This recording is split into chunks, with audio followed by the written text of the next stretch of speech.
Welcome everyone to session 54 of The Space Between. And we're going to start with a recap from Bo's perspective for last time.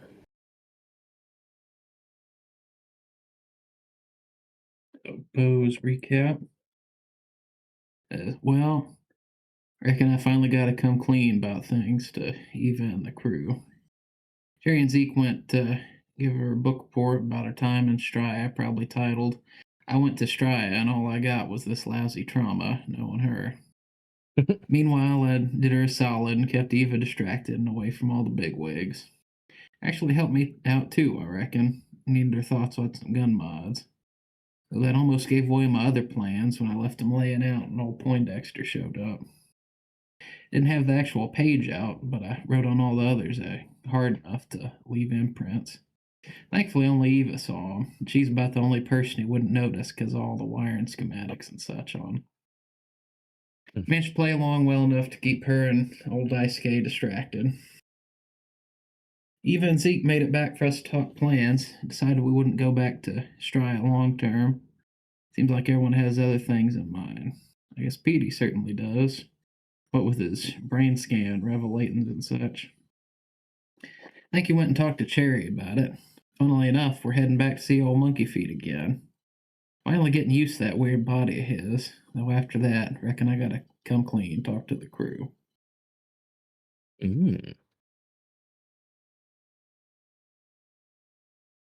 That's going to be interesting. Getting used to that weird body, and then... Mad at foreshadow. Yeah.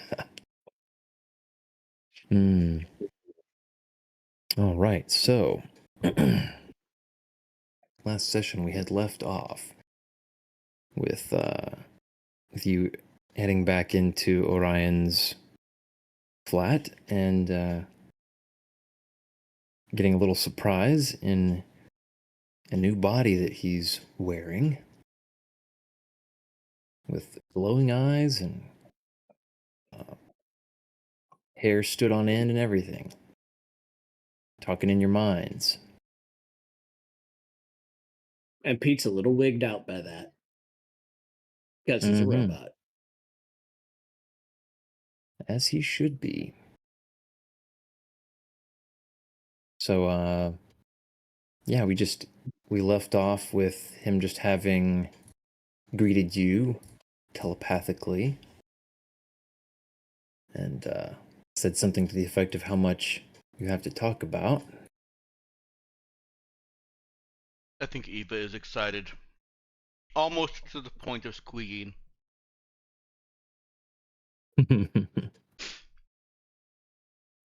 Yeah, Pete might just be fidgeting.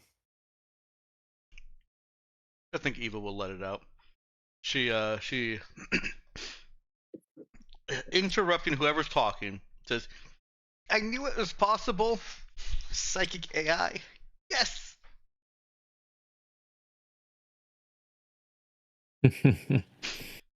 She is excited about a psychic robot.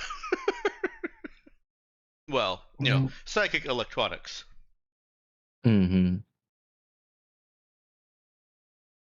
Well, you're mostly right. Though it's really only because of the flesh that I'm inhabiting at the moment. Well, yes, What? Obviously, of course, but it's all about the brain wiring and stuff, but you're still controlling that with your not human brain wiring. So I am. Well, hate this a whole bunch. It's all right, Bo. In time, you'll come to understand better. But I don't mind a little hesitation. Any chance we can bring back the Monkey Feet? I think I like that better, actually. He looks over at he walks over and takes one of the feet of the body that you can see now is basically like it's kind of propped up on a stand, and turns around and holds one of the feet. Yeah, I don't really know what the maker of this was going for, but well, pre-scream, some people had some strange ideas and the money to make them happen, so Well, obviously it was an effort toward quadridexterity. oh well, more. And he reaches up and grabs one of the probably the third arm of the monkey feet body. I forgot pentadextrous. That's so.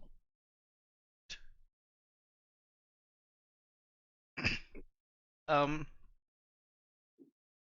have I been talking for a long time? What did you want to tell us? Well, of course, I'd called you about Pete's mind and the research I'd been doing. Had some interesting revelations, and I really wanted to try something out before you left again. I'm glad that I caught you.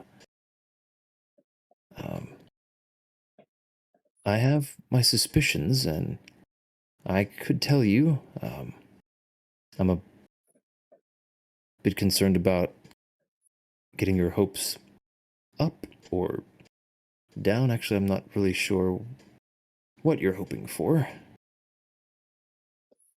He looks over at Pete. I just want to know. And also, because I've assumed that my memories were correct, my goal was to get back towards being in a real body, but now I'm just unsure. Hmm. Well, then, I suppose then we'll take it as a good thing, no matter what we find. Um, but yes, I have some suspicions about the nature of these altered memories, um, and I've been fortunate enough to acquire some extra hardware that will help us investigate this. And he's gonna hurry over uh, into then another room division over, and gonna call you all in telepathically. Um, oh yes, I've got it in here hooked up to the chair that we used last time for Pete. Do come in, all of you. And there's some whirring, and Zeke. Let's see. I don't know if Avery's back yet. I am back. Let's see. Okay, sweet. Zeke senses a kind of a pulse. It comes as both as sound and sight. Kind of sees like a flash of color from the other room that he recognizes as his metapsionic sense, and here's a little pulse. Did you catch that, Zeke? Would he know, like, was that teleportation, or was he just gonna know something happened in that room? It looked and sounded like telepathy. Um, even though it didn't. It's a little different from usual. Usually, he would be able to identify like a particular technique that's being used. But this was just kind of a raw burst of telepathy. And And I guess this is from the other room, and is it the same voice he heard last time? so that's the thing. It's not him hearing. I mean, you guys have been hearing Orion's voice, and I didn't mention it, but you did sense his telepathic contact with all of you, just like you would have heard it. But this is different. This is like just a burst of psychic energy. and he he says, "Come on, come in, come look." He'll walk in. He's got there's an extra device that he's got set on a little table next to the chair that you'd sat in before, and it certainly it just screams pre-tech to you. It's got much sleeker lines. It doesn't have nearly enough interface or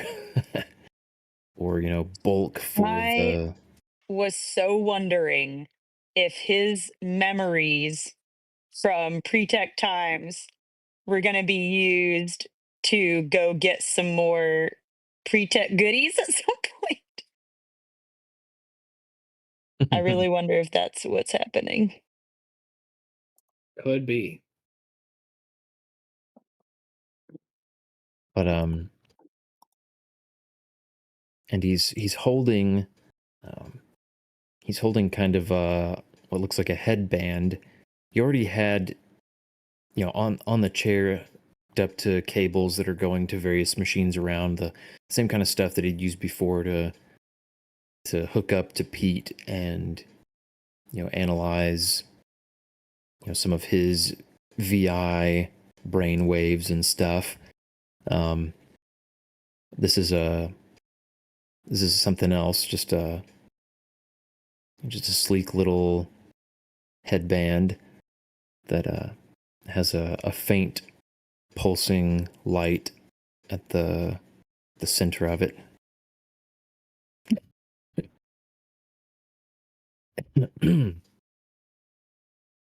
And he slaps his hand on the top of it and says, "This right here, this is a psionic brainwave analyzer that, with the proper technique, can also be used to delve the mind of a artificial intelligence." So it works for both. Exactly.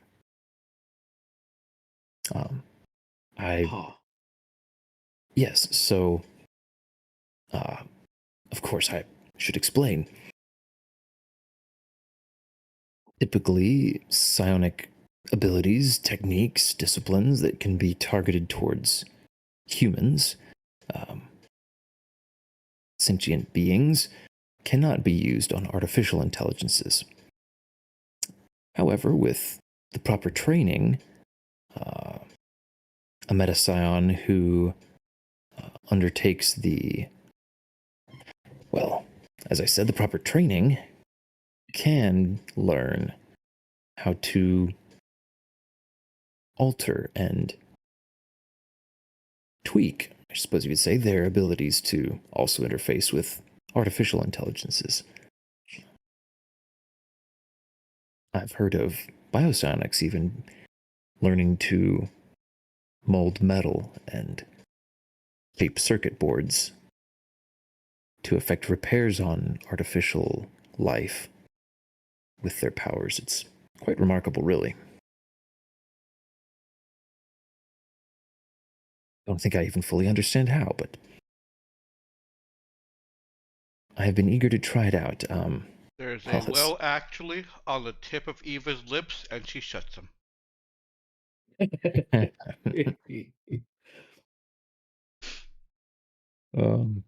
But yeah, then he's like practically rubbing his hands together as he looks over at Pete, and he kind of seems to visibly try to rein himself in.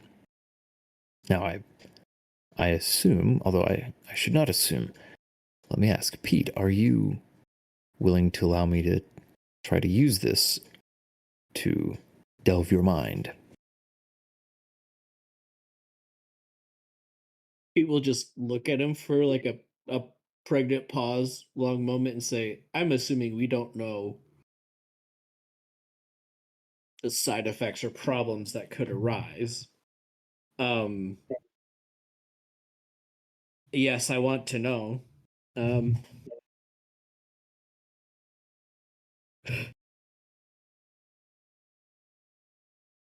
Good, ahead. very good. All right. So he gestures to the chair for Pete to sit down. Now, I guess before we dive back in, does anyone else have any questions or concerns? I realize I'm rushing things a bit, and well, I do not want to make you uncomfortable.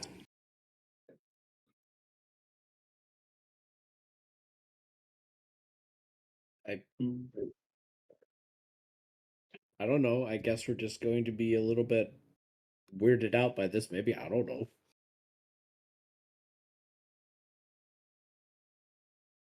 How do you feel about this, Pete?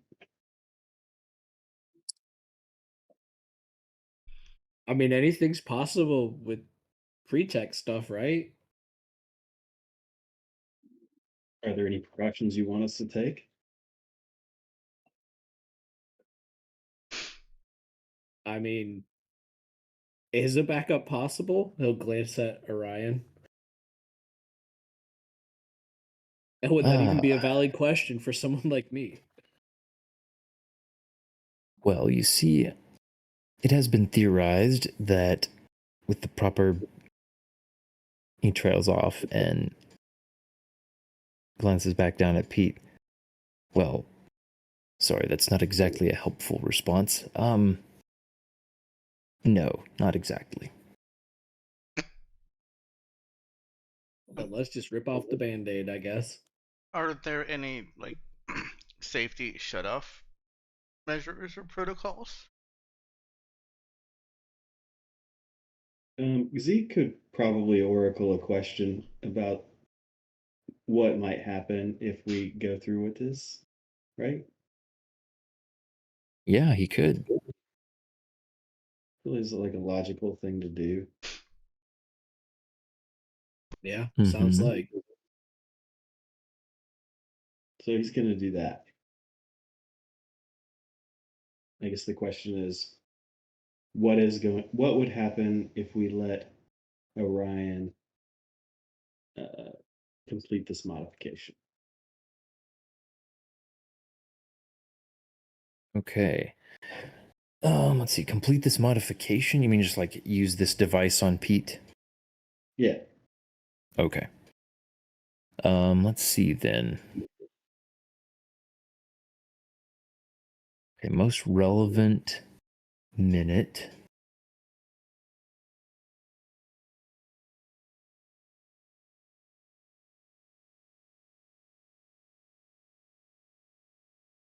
In the Boy. next 3 months, right? I still like. Yeah, never mind. Yeah, oh boy. Man, so many. Oh. Yeah, the time frame really throws a slight wrench in it for me because I'm like, well, there are other possible things, but like, man, that's the trouble is a lot of those things just have too many extra variables. And so I don't think that's those aren't a lot of those things I'm thinking about are not like direct results. They're like several orders, kind of several layers removed, depending on various reactions or actions you guys might take. So, And to put all some right. perspective on this, even if we get a complete non sequitur 3 months from now, if it involves Pete, that means that we know that Pete lives for the next 3 months in that particular timeline. And he's Yeah, not horribly mad. That is information. Mm-hmm. Exactly. Yeah. Okay. Yeah. Let's see. So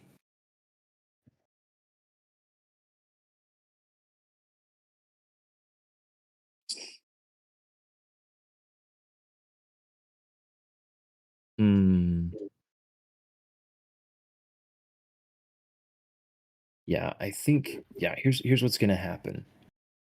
So, um,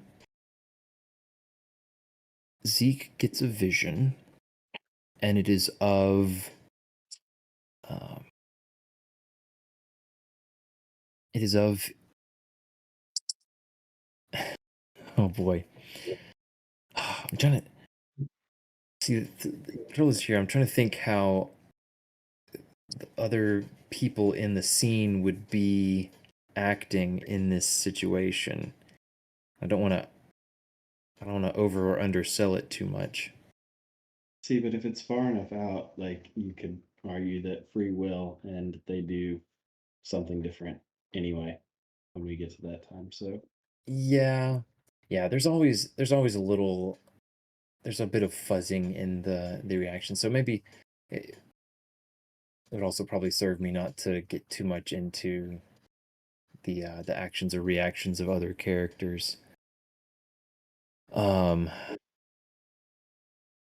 but yeah, so it's going to be a scene uh in the same room, and by his little time checking technique, it seems like it's um, you know it's around an hour later, though it uh, for some reason the, his view of his watch basically fuzzes a little bit, and they're gathered around. You're all gathered around watching the output like before, but something about the output, you can't quite focus on it in a way that you don't usually experience in your precognitive visions. And there's a strange distortion where almost like, the back of your mind, most likely Orion is. You can make out some of his movements by straining, but it doesn't quite resolve properly. But you can hear Pete's voice, and he's sounding shocked, um, distressed, but not in pain. And no one is acting scared or concerned about him. They're just reacting to whatever's going on the screen at the moment.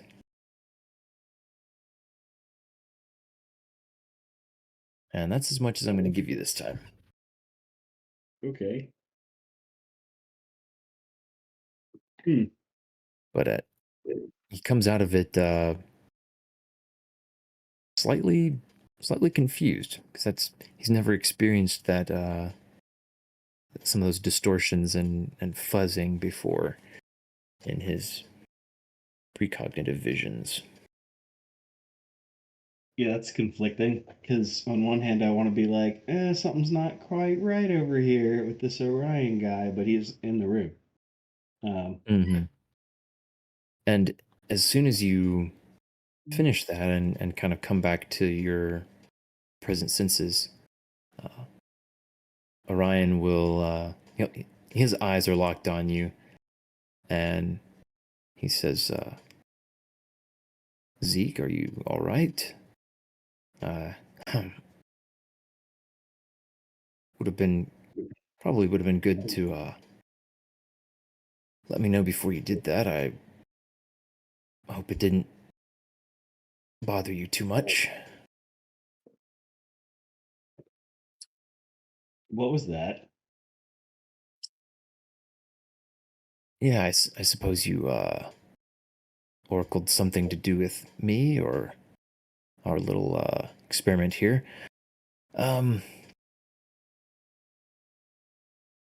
Yes, this shell has some built-in shielding of some sort. I frankly don't know much about it. A lot of these were developed in secret, and they didn't exactly leave documentation, but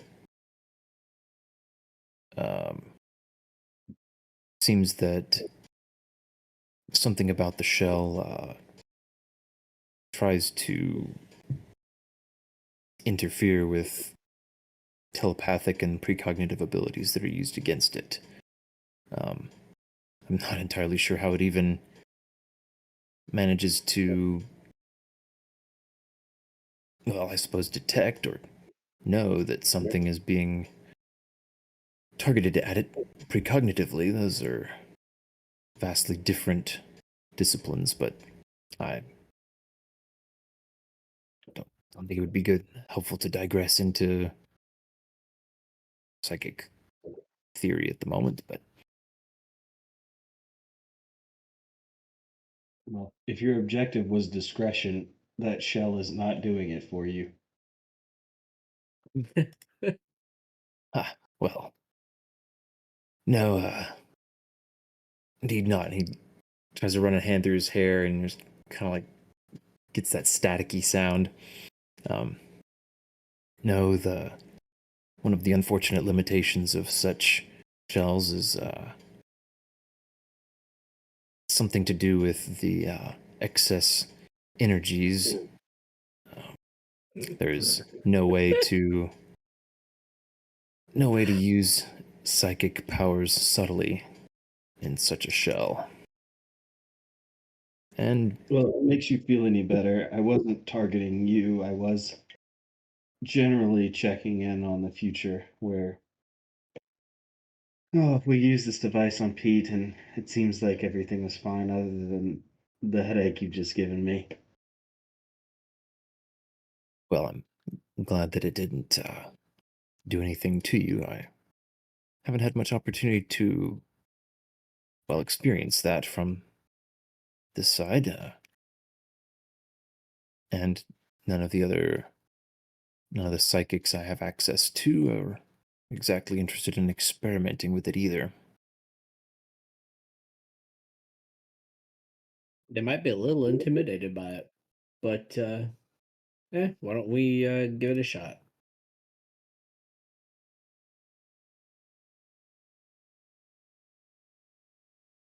All right. Yeah. With kind of a visible effort, tilts his head, blinks his eyes hard, and makes the glowing eyes and the staticking hair stop. And Zeke can tell that he's stopped using any telepathy or other psychic abilities. And he gets Pete situated. He hooks him up like he did before to the various machines and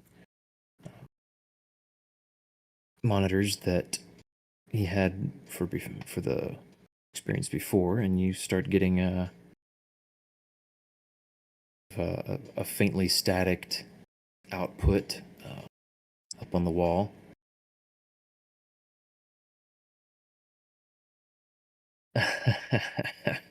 Dex. Yeah. Am I getting there? That's not a bad representation. Well, I guess spaghetti does stick.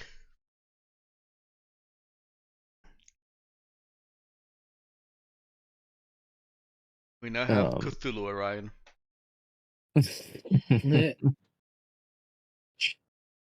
Anyway, so yeah, he gets you guys all gets Pete all hooked up with the regular stuff. Then he slides the pre-tech headband over kind of over his brow, and it sort of magnetizes into place, and the faintly pulsing light at the front of it settles into a steady green glow. And a little light on the machine on the table begins glowing to match it. And you guys are so quick with those chips. Yup. We're pros, man.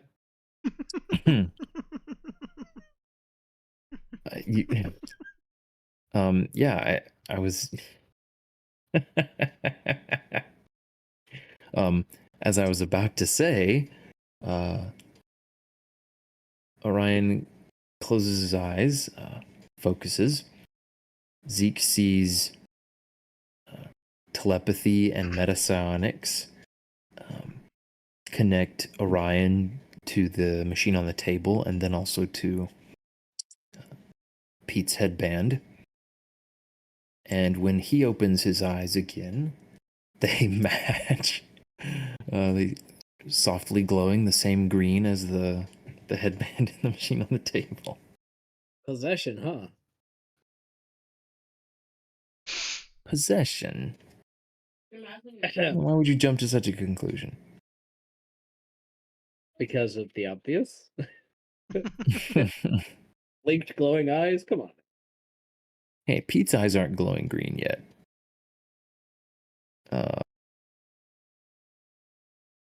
But Pete does. He does start feeling the same routines start up as when they did the diagnostics and the little investigation into his memories before. And he can also hear Orion's voice in his mind differently than before. This is the telepathy, which is so alien feeling to him, because he can, before, when he was hooked up to the machine, he could hear Orion speaking to him digitally, through their connection, and that was something that his internal mechanisms and awareness could process and analyze. But this telepathy is just alien feeling to him. It does not, there are no ones and zeros. This is not, digital contact. It's, it's on a different level. And the fact that it is somehow able to interface with his digital consciousness is still just unnerving to him a little bit. But Orion is just saying, Pete, can you hear me? Does all feel well? Yeah, I feel you. It's a bit odd, but I feel you. I suppose that you've not had a telepath in your mind before. Definitely not since being a robot. I don't remember it as a person either. Yes, it's not the most common experience for humans either. Most of them are quite squeamish about anyone being inside their mind. Of course, you and I have a different understanding of what it means to have consciousness, and something so simple as someone knowing our thoughts is not enough to unhinge us. Simply natural. It's a deeper communication, a more real communication. But TED Talk later. Sorry. Yeah, he seemed to catch himself. I apologize, Pete. I'm digressing again. I'm just so thoroughly enjoying this experience. I've never had the chance to be in a Pontifex before, and it's a singular opportunity. But he turns to the rest of the group after having stood there silently for a few moments. I've spoken to Pete and been assured that he is ready to continue. For this one, I've been advised through my study to focus his consciousness and his perception a bit more carefully. So he will not be able to speak to you or hear you during our experiment. He can speak to you now if you have any last things you want to say to him or ask him before we Pete, turn everything on and begin. be careful. I will. Oh, banana. Banana is your safe word. What? Banana? That doesn't. Yes. If you can say it. It is unlikely that he would see or think of a banana while in these memories, so That's the it point works of for a me. safe word. Yeah. Yep. Thanks.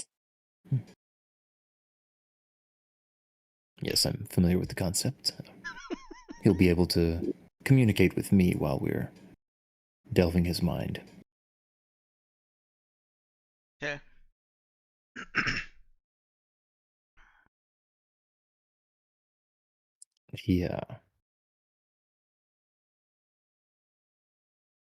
He walks over and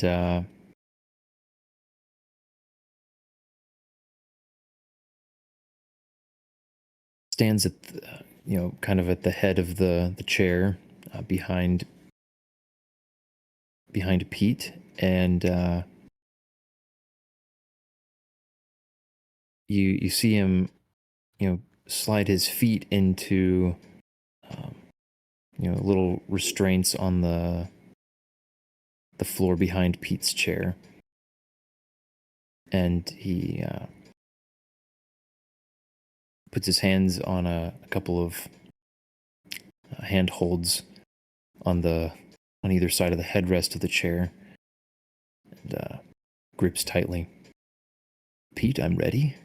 Are you? Let's do it, and he'll give a thumbs up. Good job, Isla. All right.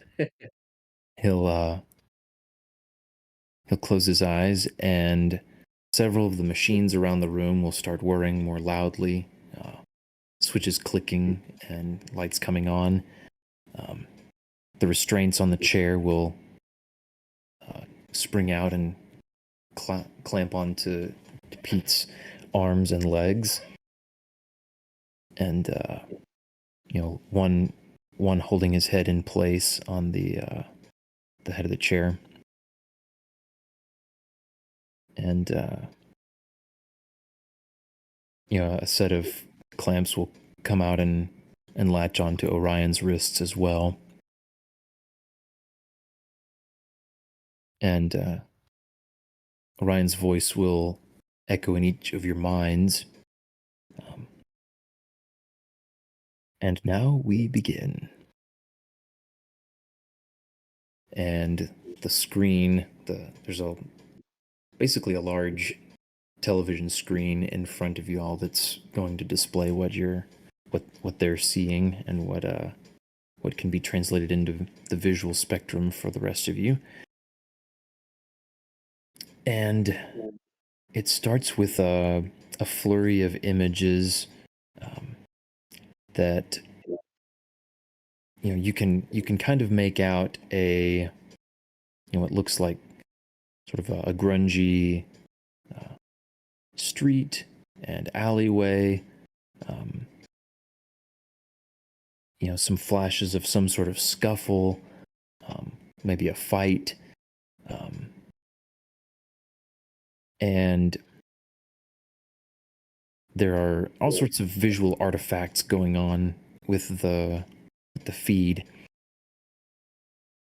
and but it's moving quickly. It's fast forwarding, and you get to a moment again where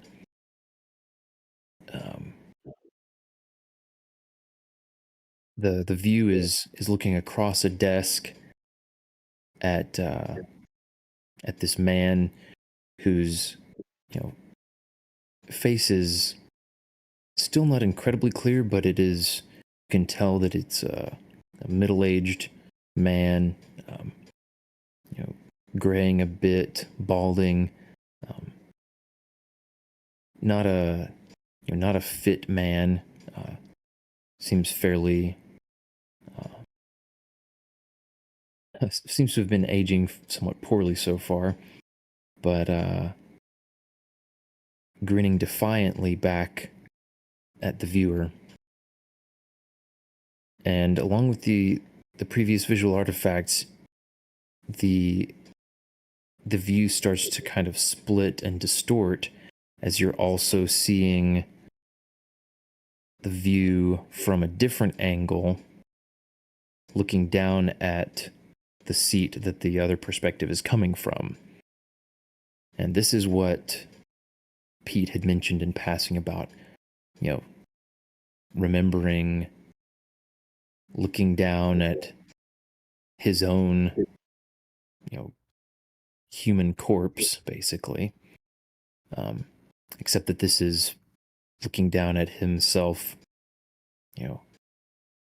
leaning over this desk and pointing and speaking angrily at this man on the other side of the desk. And it fuzzes and distorts, and then you're just looking down at that man slumped in the chair, obviously dead, and with robotic arms, Pete's arms, in the foreground. But it's at this point that things start to unravel. Zeke senses a building of telepathic energy being directed into the headband that's on Pete. And woven in with metapsionic energies. And the scene starts to unravel and shift and warp. And I need Pete to make a mental saving throw. Is that something that Zeke could help with, being kind of familiar with that? energy? Zeke could give him the old what's it called? Alternate outcome if it doesn't go Fair well. Which he might want to do since he just rolled a one. Nice. So this is not what happens. Try again. All right. Oh man, that almost happened a second time. Wow. Yeah, it did. Man, now I don't get to use it. Oh, that's okay. Save it for another time. Kidding. Yeah, so Pete feels his, he's focused in, he can't sense anything in the room. He is in that scene. And as the scene starts to kind of unravel and things to glitch out or distort or just straight up disappear, and other things start to fade in for a moment before also disappearing, he hears Orion's voice in his mind. Hold strong, Pete. This is going to be strange, and I don't know how this is going to work, but it feels right. It feels like it's doing what it should. We're getting to the bottom of this. There are layers and layers of well, I'm growing more confident that this is telepathic memory editing that has been done incredibly skillfully. I'm not well versed in some of these more esoteric arts, but from what I have understood and studied, this is advanced memory modification, Pete. Whoever did this knows what they are doing. And I'm He will, like, since it's just mental link at this point, he'll basically just be like, sorry about the armrests, because I have a feeling he's just like gripping those and they're probably warping and cracking. Bless. Don't worry, Pete. That's all replaceable, and I did make sure to build something sturdy enough that you wouldn't just completely destroy it. Should hold so that everyone in the room is safe. Because yes, this is likely to be very distressing. As far as I can tell, though, you're holding up well. I'm monitoring all your mental parameters, and your consciousness is cohesive. It's holding up well. I am picking up on expected levels of distress, but this is going well. Keep holding on, Pete. We'll get through this. And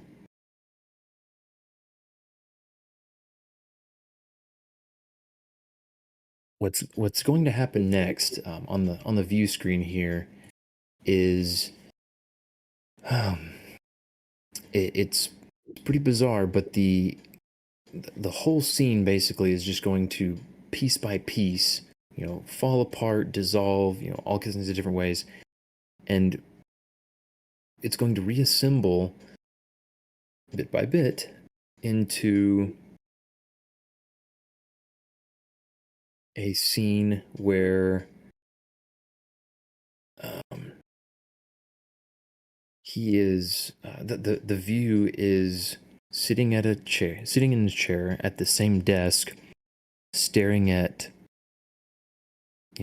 a tablet with just a wall of text and a signature line that he's staring at, and his human hand here is shaking a little bit as he signs with a stylus. And it's a signature, but it does seem like it is Pete.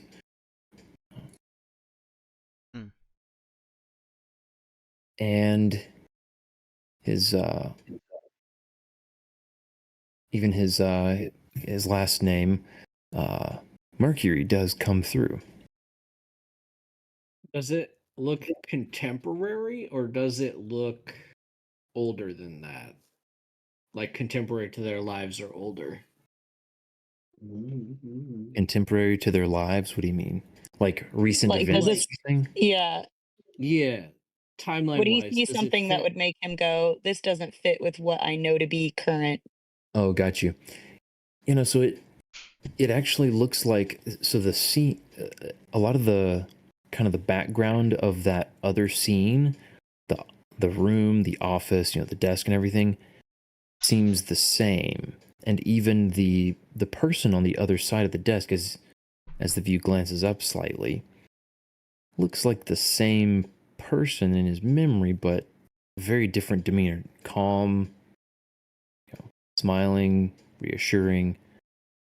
No antagonistic anything.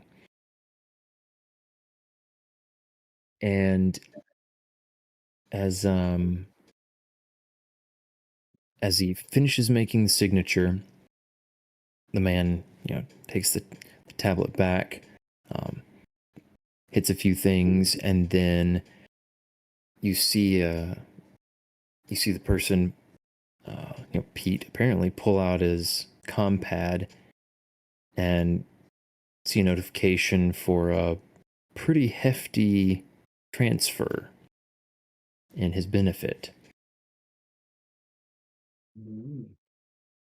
And he shakes hands with the man. And a couple people in white lab coats, masked up, gloved up, and everything, full PPE kind of stuff, come and greet him, shake his hands, and lead him out of the room to another basically laboratory with kind of a surgery table set up and a now familiar chassis of a VI standing to one side. It's Pete's current body. And there are, as they lead him into this room and towards the table, and as he starts to lie down, the vision starts to crack and warp and jerk, and you're gonna need another mental saving throw. All right.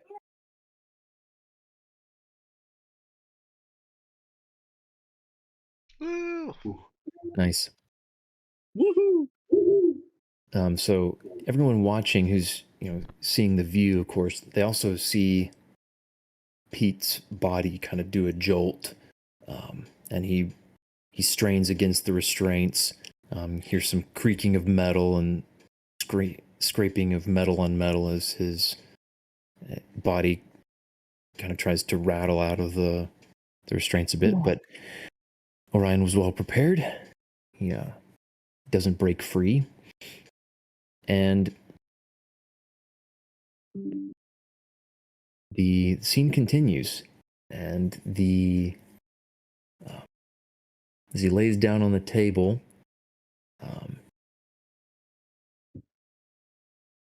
and the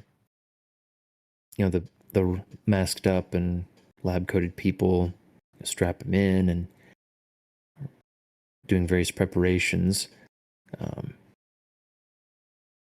He's staring up at kind of this robotic arm with a couple different surgical implements on the end of it. And the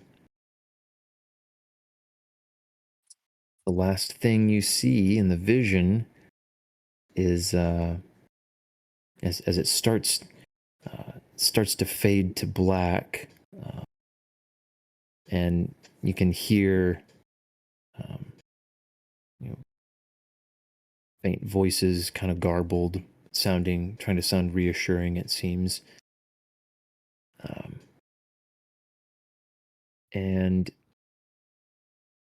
then the next moment is basically is opening his eyes and the Pete chassis, the VI body from the side of this room, and looking down at his human body as it's being wheeled away.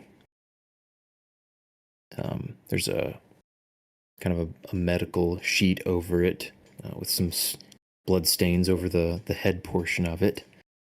So he doesn't see the head or the face. But at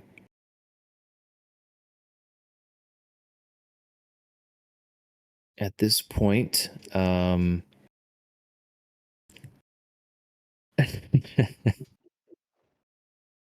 let me think. How's this going to go? So, yeah, I think the vision is going to halt abruptly, and you're going to get kind of some white noise, and Pete's gonna hear Orion's voice, and the rest of you are all gonna hear him separately saying, "Oh, well, okay, that's different.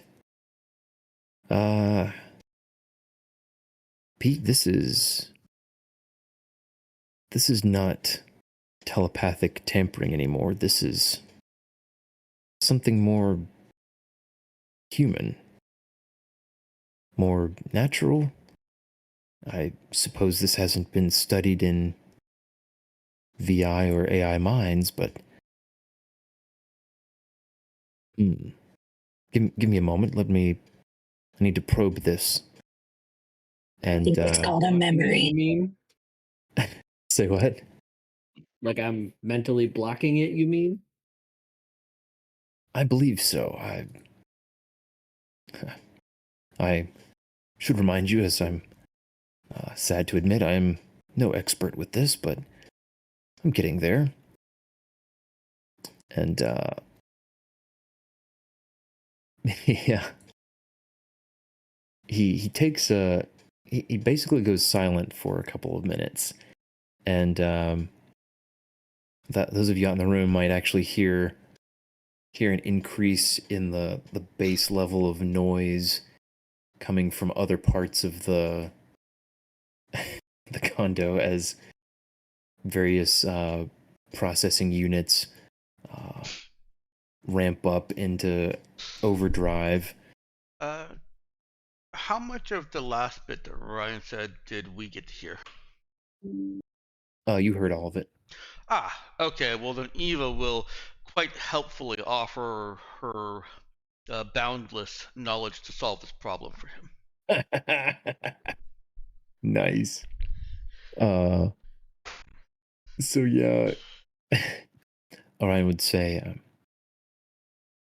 Eve, I appreciate your offer, but I'm afraid that this goes much deeper than even your experience with traumatic mental coping mechanisms and responses could afford. So,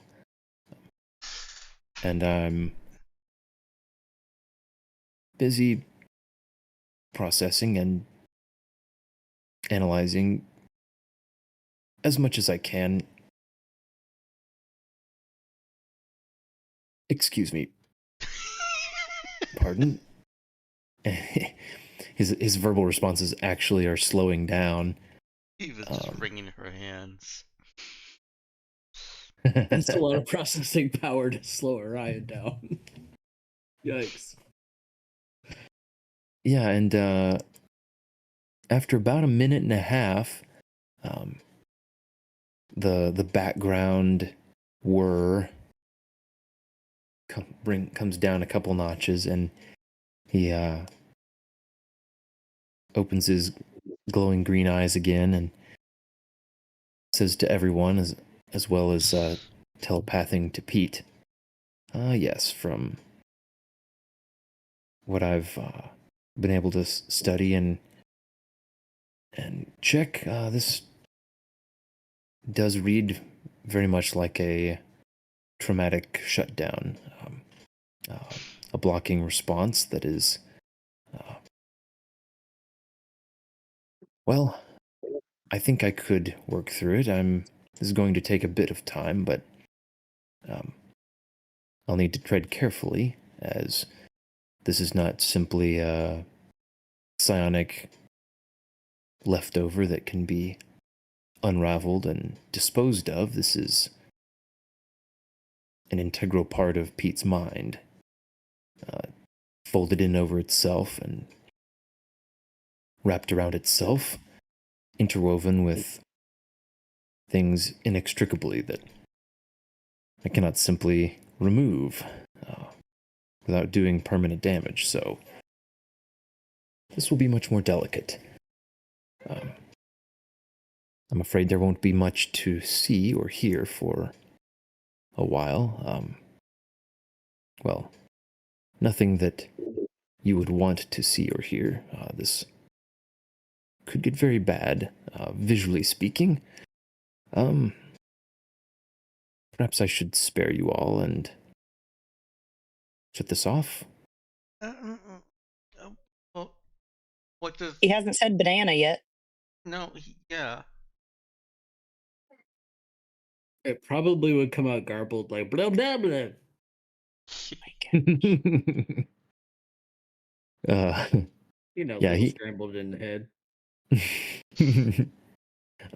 Yes, I'll say parallel to this conversation he's having with kind of the others, he's having a similar conversation with Pete, but it's more in the vein of, don't worry, Pete, we're going to be very careful to take this apart, because this is not like the other, and I don't want to do any damage, so we're going to take this as slow as we can. Do you want me to keep showing this to your friends? Because this, what they see, I can have no way of predicting, or I can very easily just shut it off and explain to them that this is not for public consumption. I think Pete would say, let's keep it between us for now, and we can decide what to share once we know what it is. Okay. Yeah, so basically, as soon as he finishes explaining to everyone else about how difficult and potentially messy this is going to be, and that he can shut this off, he immediately follows it up by saying, in fact, Pete has asked that, yes, we keep this between himself and myself until we've sorted through it and know what we want to share with you. Okay, that's safe, Pete. But please do make I'll give yourselves a thumbs up. comfortable. And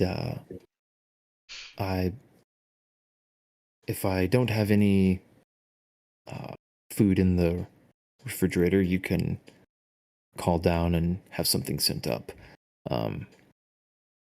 But yes, make yourselves at home. I hope this won't be long, but we shall see. And with that, he closes his eyes, and the screen goes blank, and the machines start whirring louder again. And so this is going to be a little while. What do you guys want to do to kill time in Orion's condo? Are we being removed from the room that he's in with Pete? No, you guys have basically free run of the place. There's nothing to see other than you can see Pete still strapped in, Orion strapped in as well, and the machines buzzing and fans running like their lives depended on it.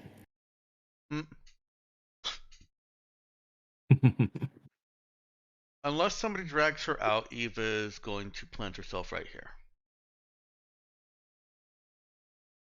Okay. Anybody else? I'm curious to at least hear get body language or any sort of other responses or behaviors that everybody else is doing. How you're gonna ride this out? How you would handle the waiting and the not knowing?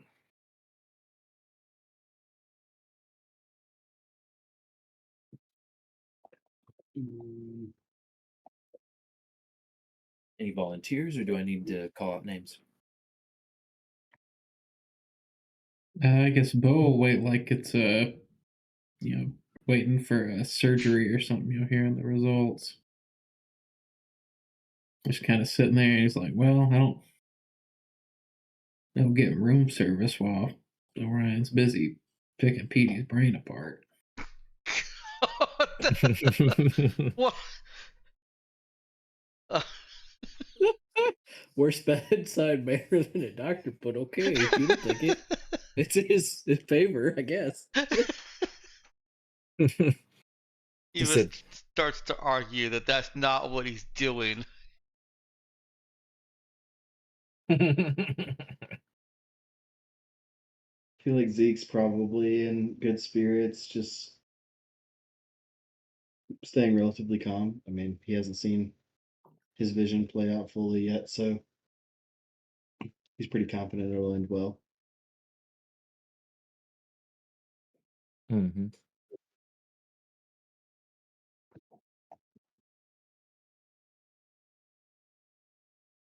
Alrighty. Cherry, I think she's the last one.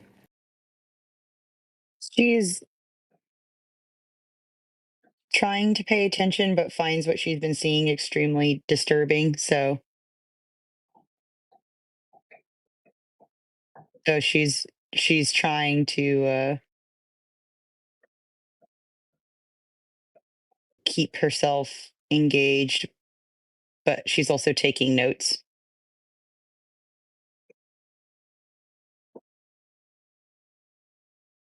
Does that make sense? Yeah, makes sense. Kind of trying to somewhat distract herself from the immediate traumatic experience.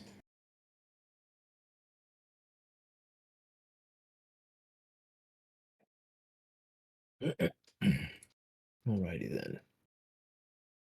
Well, then you're all being good friends. Nobody is ordering room service, as Bo put it.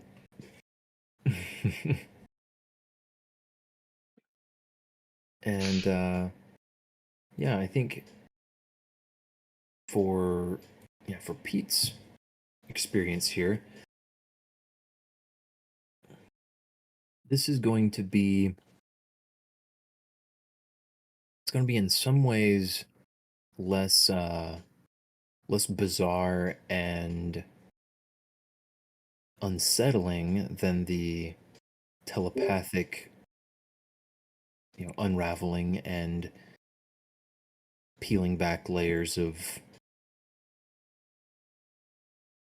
obfuscation and just fabrication. So it's not that kind of alien and unfamiliar weird feeling, but it is still very uncomfortable because he's going to get flashes of things that don't make sense. Of course, that he hasn't remembered at all before, and some of it clashes with things that he thought he'd remembered before. And as they unravel this next scene, he gets hints at kind of context and older memories from before that scene that do show indications of telepathic tampering and other traumatic blockages that Orion is not delving into right now. And some hints at other things that just do not compute right now. And Orion he's reassuring Pete through this process, trying to speak to him continually through this link that they have, and reassuring him that certain things, we're not going to get into that right now. I'm not sure that your mind could process that properly right now. I don't know that you would be able to respond well to whatever that is right now, this kind of stuff. Am I hearing that he's going to have to schedule future therapy appointments with Orion? Maybe I'm sinking in the hooks. Oh, definitely. He just wants your copay, Pete. Don't listen. Hey, Too this is real. free. You guys aren't paying anything for this.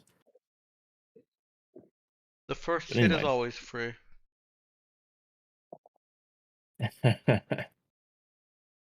I thought you were gonna say, yeah, when the service is or when the product is free, you're the product. Well, that too.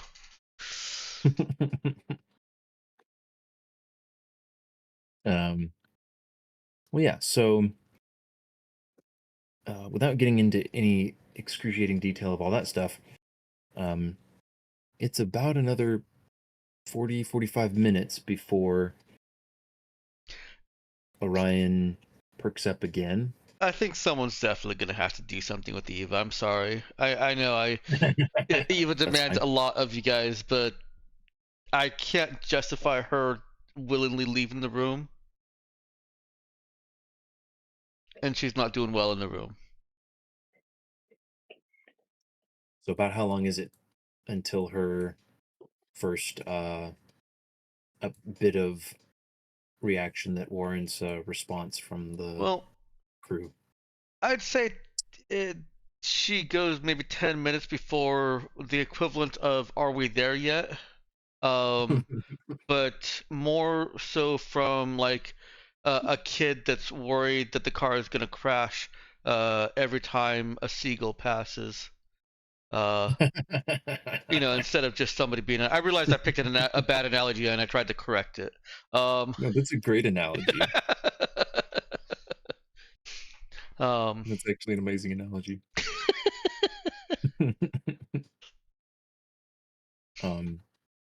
Okay, so correct me if I'm wrong. I'm just spitballing here, but I'm kind of imagining her walking up closer, like trying to wave a hand in front of Orion's face, like, "Hey, Orion, you there? How's it going?" Oh gosh. I think a little bit of that. Yeah, there's some pacing before that, and trying to Jerry inspect would all be the. Oh, sorry. Go ahead. terrified. Jerry would be terrified that Eva was going to get herself like karate chopped by a robot or something. Like, this is not what we need to do to interrupt this situation. Uh-huh. Bo will try and help her out. Is there like any electronic stuff around that Orion's left out, Ben? He's looking for like a box of resistors or capacitors or something. Oh my Say- word, guys. I would say the question is not if he has, but like what has been left around. Yeah, like a box of small electronics sort of bits and bobs. Mhm. Yeah, Bo could definitely find something like that. Oh my goodness. And some Yeah. some of it is recognizable to Bo, and looks like the kinds of doohickeys that that Eva would want in this situation. He'll take a hit. Yeah, I'll say, hey, Eva, I found this box of little resistors and whatnot, but I can never remember what all the little stripy colors on them mean. Oh, nice. Okay, I see where he's going with that. It's like Good throwing man. It's like taking a better analogy, a laser pointer with a kitten. Mhm. Like, except this kitten is starving and staring at her bowl, but laser pointer, but bowl. Um, but yeah, I think Bo can distract her away with explaining what the stripes and the colors mean, and how you don't actually have to pay that much attention to certain ones, but you do have to others, and it's life or death with these. Um, is he leading her out of the room also? No, I figured just trying to gauge if this box will take, maybe fill up the time. Maybe an Uh, eye towards any additional boxes of doodads that he may need to distract her with. it's distracting her enough. She's still got her attention on Pete and Ryan, but Yeah. it is at least it's splitting her worry. Hmm. Oh man, I just got imagined two different scenarios. One is Bo like slowly walking backwards with the box, like almost tiptoeing backwards, just eyes locked on Eva, keeping her engaged in conversation so she just doesn't even realize that she's walking out of the room. And then with the other scenario I imagined was him like taking little bits of pieces. Yeah, exactly that, like dropping little bits of parts, but like partially connecting them together wrong or something and laying them out. So she's like, "Oh, what? No, that's not." I want to argue and say that she's not that bad, but I can't in good faith. The ooh, a piece of candy. That's a little far, I think. Even for her, That is a but, little far for Eva. Yes, I think that she would recognize that, but the getting her to explain something is definitely uh, splitting her attention and distracting her. I love it. Excellent Um, work, Bo. Extra benefit, she's not as obnoxious in her explanation because she's distracted with something else. She's only able to give 50% of her With a attention divided to mind, yeah.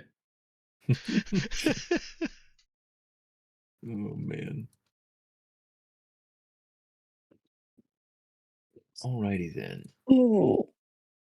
Let's see then. I think that'll get us. I think that'll last us long enough.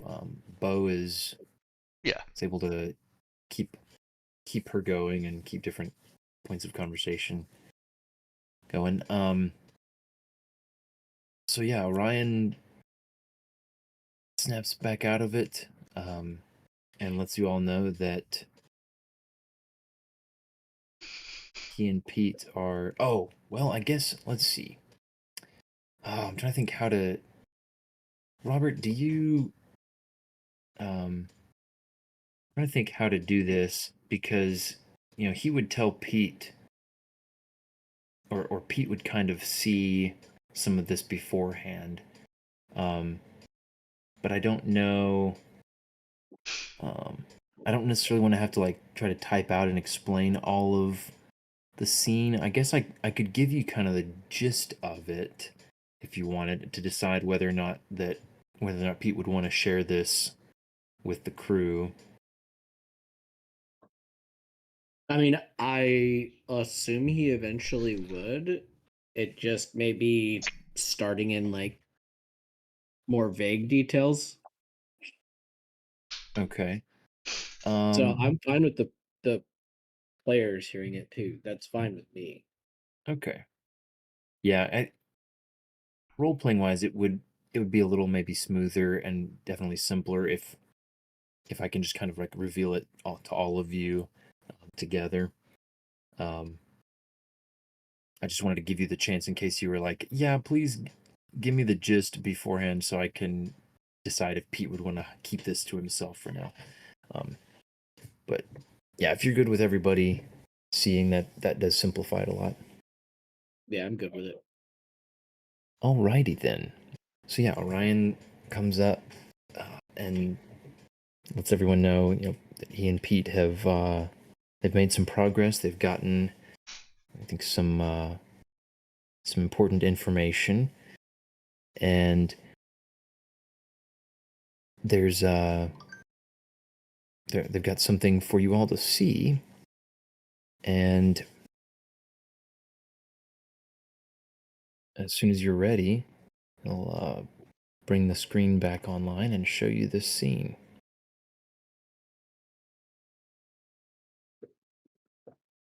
And it's about at this point that Zeke gets that little feeling of deja vu, like this is the moment from his vision.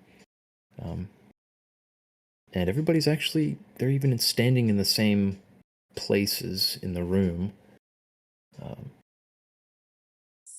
Did Zeke foresee the Eva with a pair of connectors in her hands? Yes, and he now realizes why she was holding those. it was background noise before that didn't really didn't really feature as a prominent detail in his mind, but now that he sees it, it clicks better. That's got to be such a strange sensation. Yeah. That even more like extremely accurate sense of deja vu, but then also seeing things that didn't quite register before or didn't maybe even make sense before, but now are connected to other events and it all gels. It's gotta be this sensation of something like sliding into place mentally. But anyway, so yeah, the view comes back and in the moment that it had stopped before, with his human body being wheeled out on kind of a gurney with a sheet over its face, and a couple of technicians, looking up at the view, reaching and tweaking with things, checking on apparent connections they've got, and then the view kind of lurches forward as Pete pulls free, and there's a loud snap and a screech of metal on metal as he rips free from whatever mounts or connections he had, and some distressed yells from the technicians. Wait, no! You're going to damage something. You're not ready yet. Careful. And someone shouting an alarm as he starts walking after the gurney, and you can hear Pete's voice saying, kind of in a low, monotone, robotic sounding voice, no, no, not right. Oh no. Come back. And the as he's lurching in a kind of a staggering motion through the laboratory, the attendants are kind of shadowing him on the sides, one of them wringing his hands, and keeps trying to kind of reach out, but then pulls back, not really sure what to do, as Pete is moving solidly forward and is in a very, very powerful robotic body here. And the two people pushing the gurney keep looking back, looking a little distressed as they speed up pushing the thing, and they get out of the laboratory, and the doors swing shut, and as Pete tries the door, it's locked, and with barely a moment's hesitation, surges forward and just smashes the doors open. They blast open and slam against the walls. One of them starting to hang just slightly off kilter, and picks up his pace. And at this point, the people with the gurney are running down the hall, and there are armed guards hurrying towards Pete and raising weapons. And you can see in the background the man, kind of the balding man who'd been across the desk from him, shouting and waving his hands, no! And Pete hesitates, but then his gurney turns the corner at the end of the hall, and the next few moments unfold very quickly, and it's a blur of flashes of light and the sound of laser fire and gunfire, yells and screams, and just carnage. Mhm. And after just a few moments, the view kind of stabilizes and into Pete moving down that hallway that his gurney had gone down, with the views kind of flecked and partially obscured with splatters of blood, and you can see just kind of in the periphery bodies laying in the ground uh, as he moves as fast as he can manage, getting more coordinated at this point, um, down that hall. And the then there's some loud, some sort of discharges, and the view fuzzes and distorts and goes black. And Orion lets you all know that that's as much as they've been able to recover so far, and that the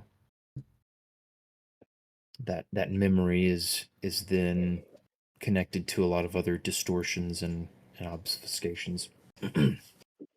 And Pete comes to. His restraints unlatch, and Orion starts disconnecting him.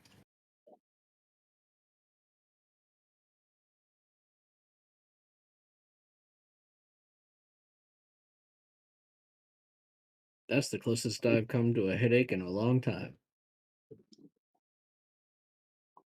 Well, I'm just glad that we were able to accomplish so much and leave you with only a headache. You have a Are, resilient mind, Pete. are you okay? Yeah, I think it's made of steel now, so I'm okay. Well, actually, mm, uh, I'm glad you're okay.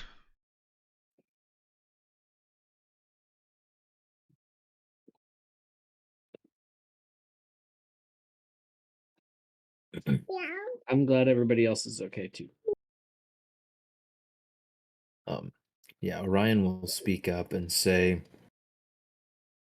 well, I'm glad that we've been able to accomplish so much, but I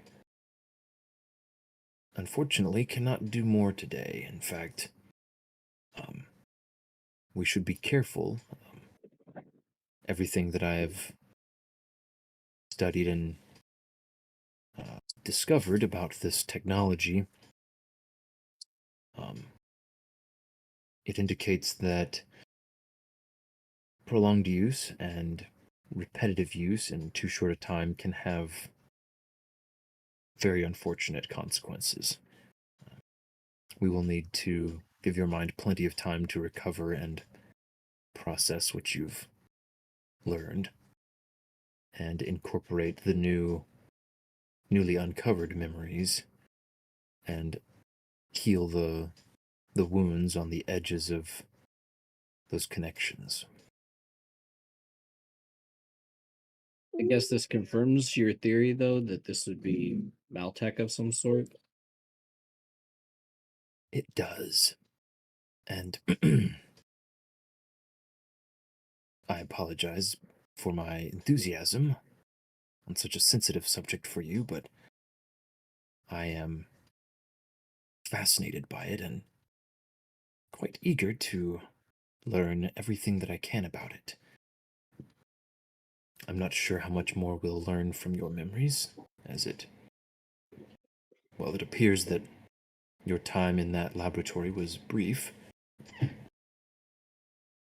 and I've been able to identify some of the machinery in that room from your viewpoint, but there are some things that do not look familiar at all, and oh, how I would love to get my hands on them.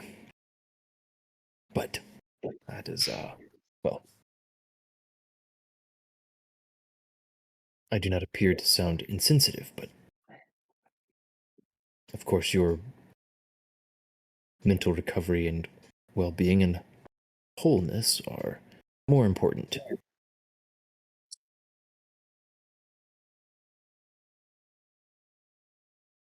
But for me, it is difficult.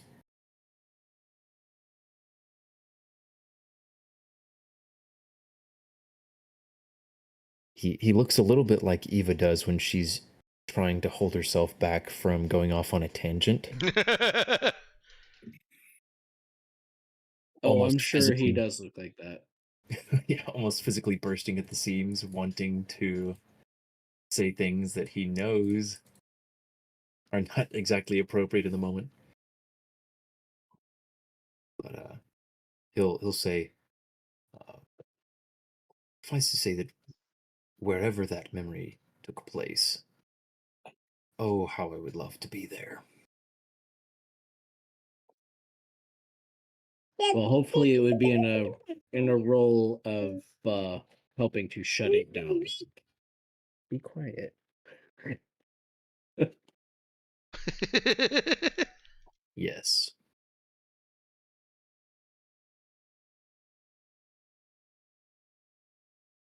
Yes, the individual who did this to you was out of control.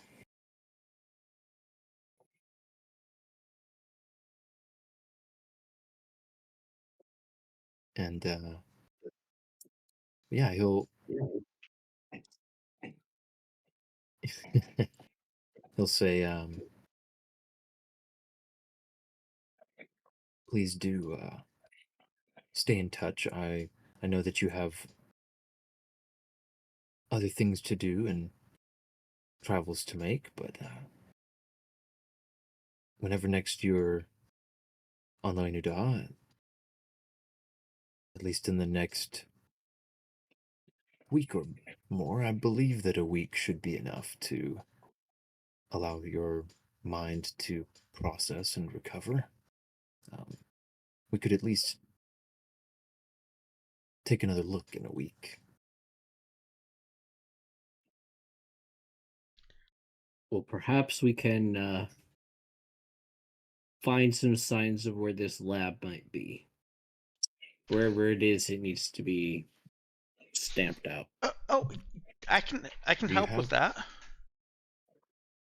I'm sure you can. Orion perks up at that.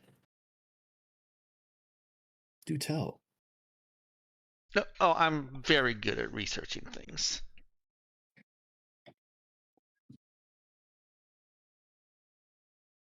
What do you know? Do you know anything of this lab's location already? No, I mean, maybe I might know where it is. I know a lot of different labs, but I'd have to um do more research and pin it down. No, it's probably a secret lab. You know, one of those places that you read about in a novel that you think it's just fiction, but it's actually real. We could probably find it. Yes, yeah. We'll find it. Yeah, Orion is. He is looking very intrigued. Yes, I assume that the laboratory itself, from the footage from Pete's memory, that you would not be able to identify it by that alone or locate it, but I am very interested if you find anything. I will of course be doing my own searching, though as you said, I don't expect to find much. Someone with access to this kind of technology, I would expect to be more careful than that. We'll start with Hervario. They do a lot of robotics and advanced tech. They have a lot of robotics and advanced tech there. So they do. That's where I Orion, were remember you being from. reporting any of this? Yes, I do have do have a backup of everything we unraveled today. Fantastic. Can I get that on my slab before we leave? How much storage do you have on that thing? he and he he's willing to take a look at it for you, but his with his tone, with his skeptical tone, it's sounding like unless you have something far exceeding the standard post-tech slabs storage capacity, you're not going to be able to keep it on there. I would be fine with the compressed file. Just anything where we can see the lab itself. Yes, I could extract a few images, certainly. Send those. And I suppose that I could extract much of the data and narrow it down to a simple video. Yes, of course, that's what you were asking for. Yes, I can do that. And he'll reach over and pull a little connector from one of the nearby machines, and kind of sorry, not retracts. What's the opposite of retracts? Extends? It extends out. And he presents it towards her so she can hook her slab up to it. I'll do so. And as soon as she hooks it up, she'll get a little ding of notification. She's gotten a video file transferred.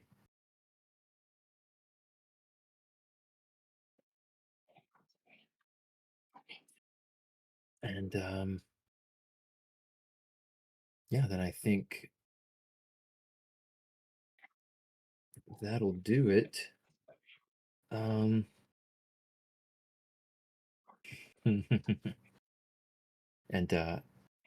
as you're all getting ready to leave, Orion would say,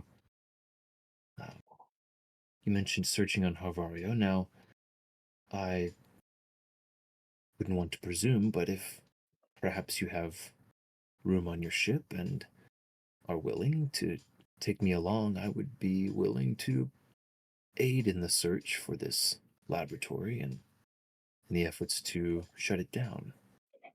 Just think on it and let me know. Yeah. What do you want to travel with us while we look, or just come back and tell you when we found something? Either way,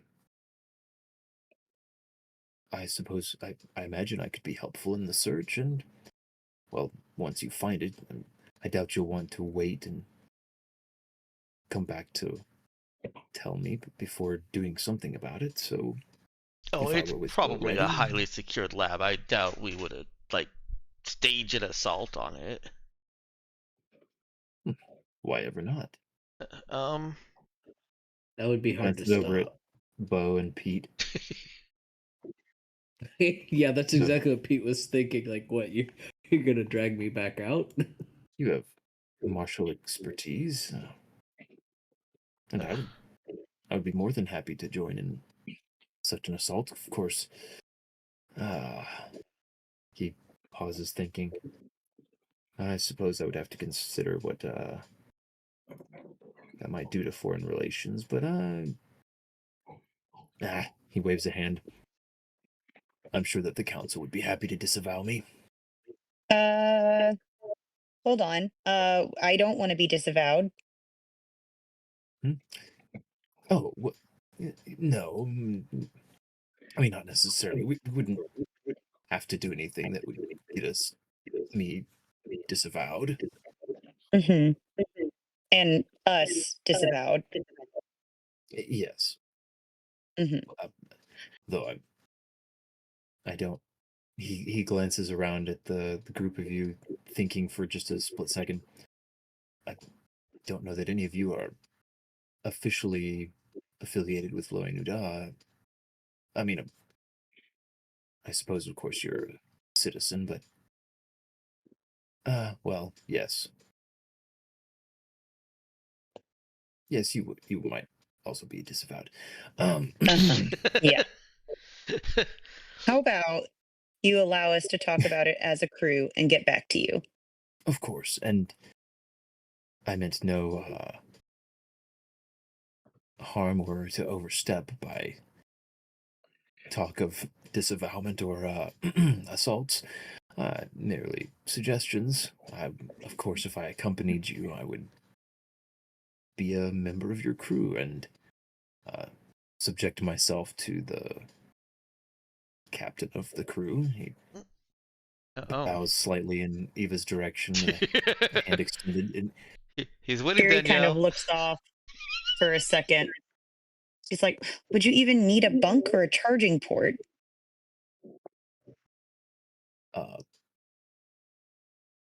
Why not? Never mind. There's an extra bunk above Rio's bed. Just let him talk about it. Stop. Yes, my apologies. Good to see you all. Please have a good day, and I hope to see you soon. We'll get in Thank you touch for your help. soon. Of course. Yeah, that too. Anytime. And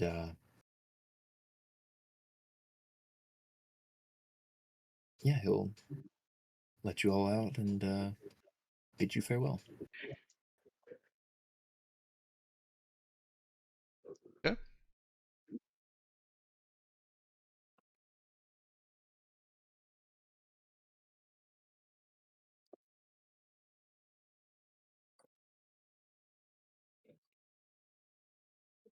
Do we put back the little things that Bo and Eva had been playing with? Well, yeah. Sure, if somebody takes them out of her hands. Otherwise, I don't know if she realizes she's walking out with them.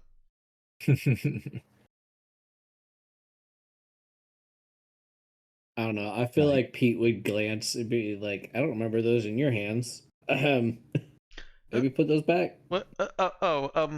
These are yours, Orion. I organized them for you. I think.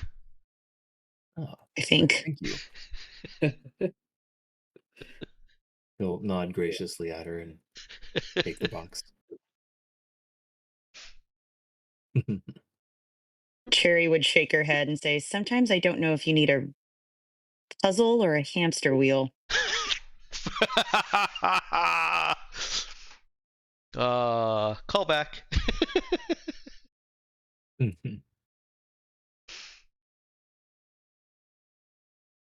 Alrighty, so you guys are loose.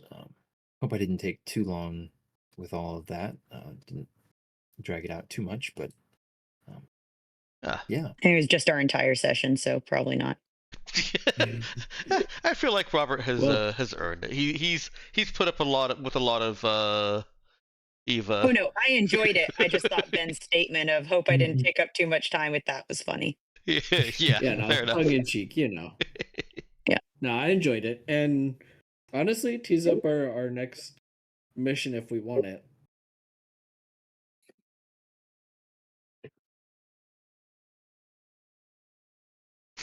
Yeah, so there had already been some hints that you guys were thinking about going to Harvario before, which is why I'd asked in the planning chat about that. Ethan had mentioned a couple things that Bo would want to do before going, and Dex mentioned Eva wanting to take on a job. Ah, yeah, the storage device. I forgot about that. Mm-hmm.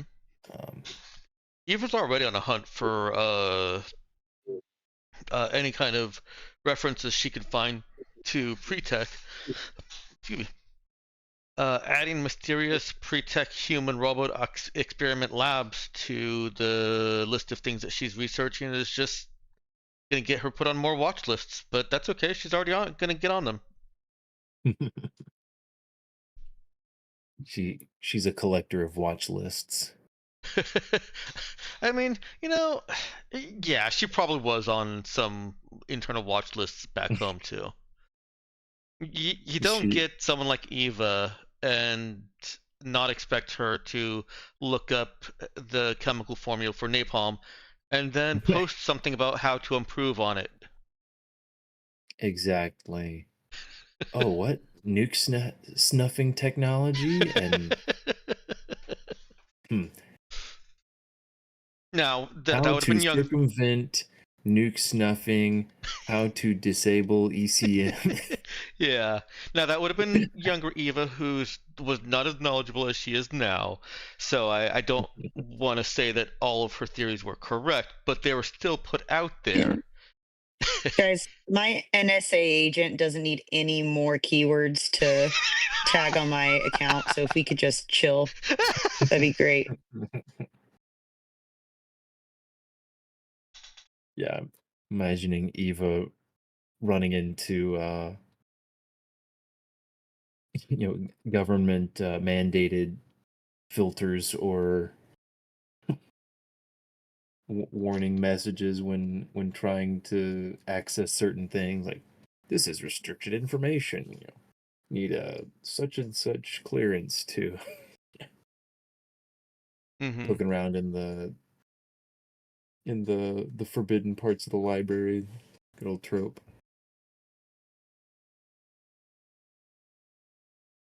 The plucky heroes always find a way to get around the forbidden section of the library, though. Mm-hmm. Gotta sneak in after hours with the invisibility cloak. Something like that.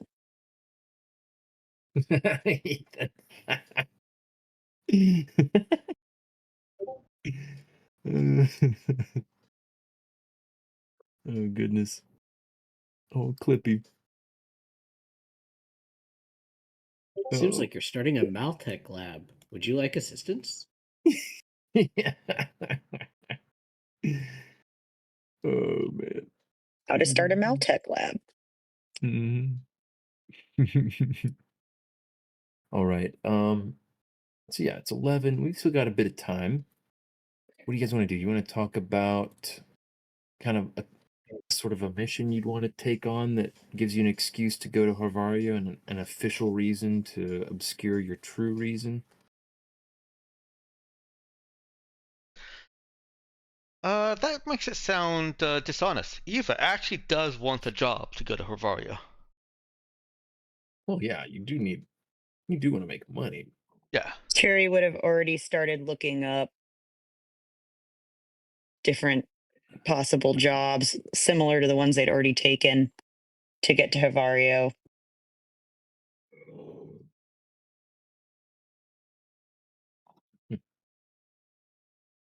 Okay.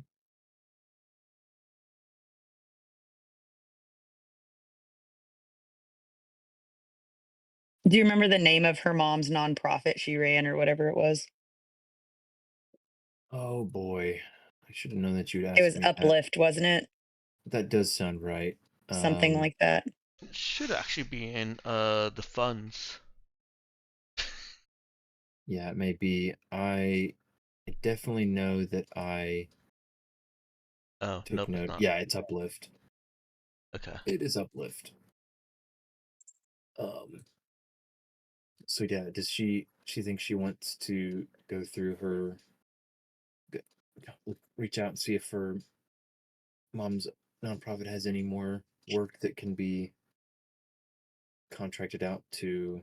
Well, first of all, she would want to check that their last contract had been marked as fulfilled. Hmm. Yeah, she could check on that and get the confirmation that yes, the I guess yeah, the confirmation made it back to Loinuda, so everything is taken care of for that. Okay, and then she would look for something else,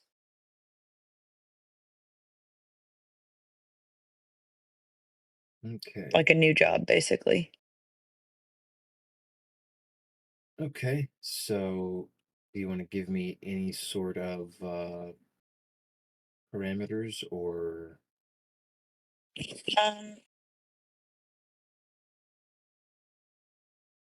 cast a wide net? Definitely cast a wide net, just kind of see whatever jobs are out there. I'm thinking old Sims type, get on the computer, look for jobs, rocket scientist, trash man, and tattoo artist.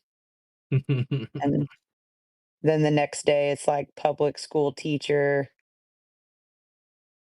researcher, and bus driver. Okay. I got you. I got you.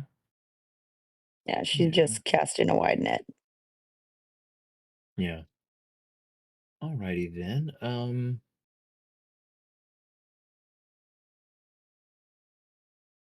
Yeah, so that's probably something I'll want to work up. I guess you guys have any sort of preferences about what kind of job this is? I mean, other than like no human rights violations Yes. or war crimes. Yes. Nothing that just violates your character's ethics in a major way. If there's any possibility of ruins delving or exploration on Hervario, or maybe not on Hervario, but derelict wrecks in the system, from maybe some of the countless wars that they've had, the countless wars, um, some kind of ruins exploration of some nature. Okay. I'm clocking you. All right, And so a delivery is just efficient also. A delivery of either passengers or cargo. But I think we've already got that resolved. Looking at with the uplift, right? mm-hmm. Okay. Alrighty then. Yeah, we can do some of that. And yeah, I think I'll be able to cook something up for next time for sure along those lines.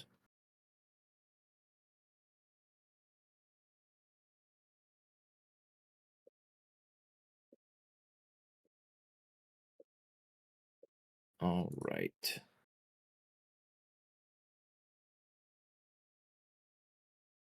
Let's see then. As far as Bo's shopping spree, I remember him mentioning a shear rifle. I guess the other stuff was just going to be run of the mill kind of stuff. Mm-hmm. Yeah, you guys, you should be able to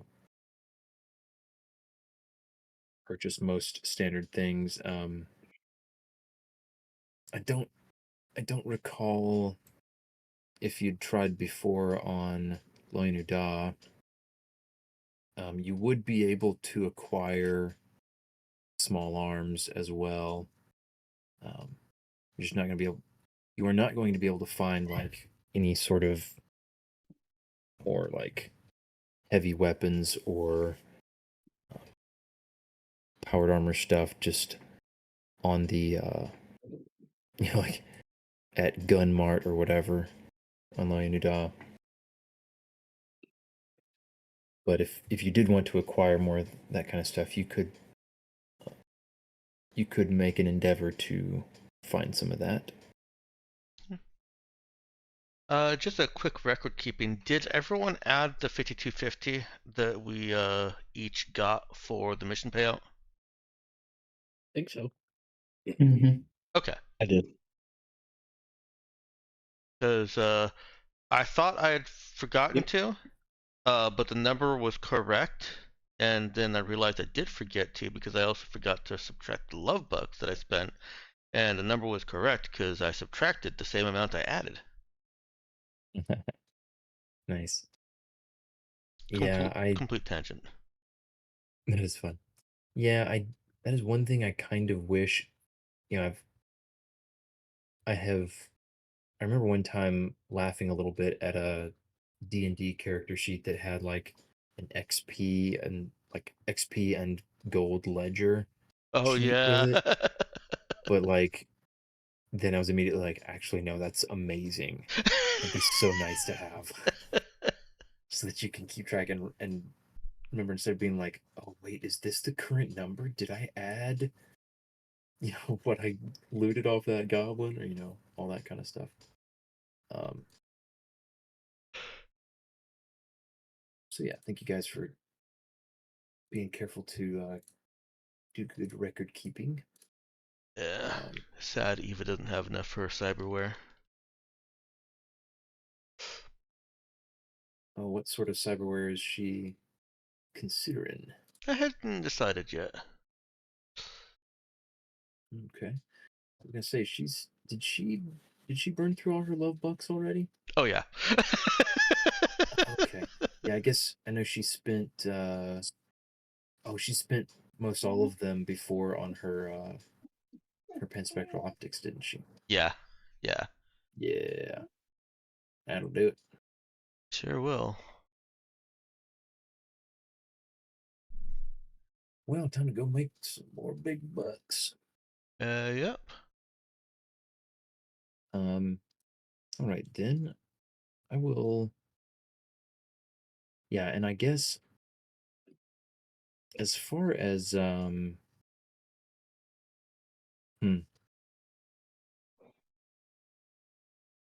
well, I don't know. I don't know that I want to get into all that conversation right now. I think next time I will try to come prepared with a variety of options. Maybe just be considering how much you're willing to go in terms of danger, and also the stuff like derelict wrecks and ruins and stuff. Some of that you might, you know, I don't know if you would rather, try to dig up, tips and hints about locations rather than, someone else wanting to hire goons or whatever to help to protect them while they reap the rewards of said derelicts. Kind of like last time when you went with Sarah Lloyd, she was hiring you, and you got a cut, and she lets you keep a few bits and bobs, but she was reaping the majority of the reward there. Yeah, I think Eva would primarily want to be looking for unspoiled ruins that maybe somebody else knows about, but is selling a map to because they don't have a crew to go get it, so they may as well make some money off of what they found and can't harvest. Mm-hmm. But if there's somebody that wants an escort, not opposed to it, it's just not preferable, I think. Okay, makes sense. All right, so I'll be cooking that up for next time. And let's see. What else do we want to do while we're on loading it off? Next sort of business. Cherry, have any unresolved business with family? She would probably want to go visit family. Oh, good. She can take Eva along to strike Tasuke. Because obviously Cherry doesn't want him around, right? Yeah. No. Yeah. That works. Cherry would Distract be him like, away from everybody else. didn't you already spend time with my brother? Well, yeah, but this would be more time. What if I want time? Uh, oh, I he is your. I guess yeah, that makes sense. I didn't think about that. Oh no, it's gross. He's my stinky brother. Yeah, go ahead.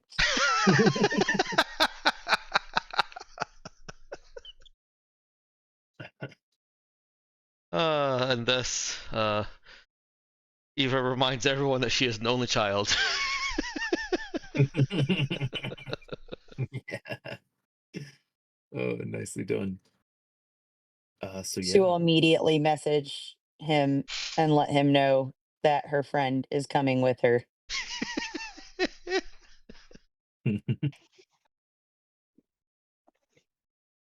So yeah, let me see here. She would also let Eva know that she has no idea what Daisuke is up to right now and that he might not even be at the house, but that she's still welcome to come. Okay. Yeah, Eva will still be happy to go, even if there's no promise of Daisuke. Okay. Let me see something here. What how do I want to do this?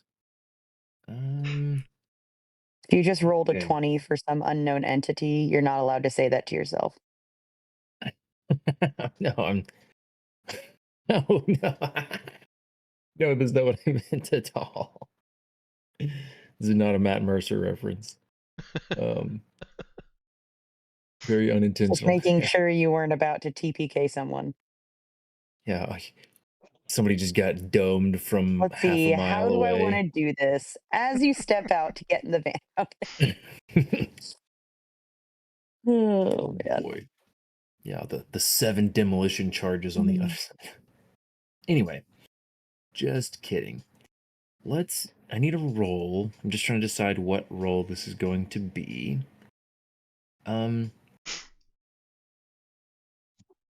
Eva, Mm-hmm. give me a connect roll with charisma. Yeah. Oh, my. Yeah. That's this is gonna go great. Am I Love it. allowed to help her or do I not know about this happening? You do not know about this happening. Hey, Eva Cool. does have connect. It was randomly rolled in her learning. Nice. Wow, that's All right. much better Good than job, Eva. yeah. Very solid roll. Okay. And with that taken into consideration. All right. Tum tum tum tum. Half expected Ethan to ask if he can roll an unaid roll. I seriously considered it. Can I curse her luck with Daisuke? He certainly We Specifically. could. He- You're not Bo. Get out of here.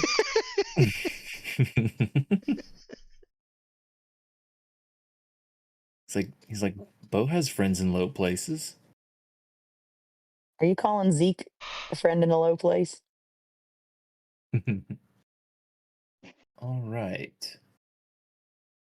Dodged that one, Ben. Yeah, he did. Wait, what happened? Did somebody say something? Just giggle. Anyway, Just giggle. Just smile and wave, boys. Smile and wave. So Daisuke responds to Cherry and says, "Oh yeah, so you guys just coming over to the house?" So message back. Probably gonna grab some boba and then come over, see what dad's making for dinner. Ah, gotcha. What And time in the day is it, Ben? oh goodness, you're doing that to me again. Yeah, I Oh, I'm am. trying to remember what did we do last time? I think you guys did like a full day. Yeah, I feel like was this end of the day? Or did we end the day and start out with a message from Orion? Yeah. You guys had an overnight because Ryu he slept off the overnight thing was doing the you're doing the hangover cures in the morning. So yeah, we'll say this is approaching Like lunchtime. around. Okay. Yeah. So you guys spent a while at Orion's. So her plan is to spend the rest of the day at her family's house. Okay. Got you. All right, and so let him know that. Um, And then she would say, unless you need us to leave at some point. all right, so here's what's gonna happen. So he's gonna She starts respond. to type out your safe word is banana and then deletes the message before she can send it. um, so she gets a response from him that says, yeah, so dad is working on lunch. Um, might have enough extra for one person, but yeah, bring your friend over. Also, for the whole day, kind of ixnayed by the parents. But I think we could make it work. How about you bring your friend over and I'll take her somewhere while you can hang out with the fam. She is staring at that message through eye slits, suspicion heavy. And the older sister need to rat him out is strong, and she is considering messaging her parents to see if he's telling the truth or not. But she glances over at Eva. What is Eva doing while she's messaging? Um, if Cherry has already said that, yeah, we'll see if we can go over, then Eva is already taking that as it's going to happen. It's fact now, and she has So what is probably she doing with these facts? uh, I think she's moved on already and is working on something or tinkering with something.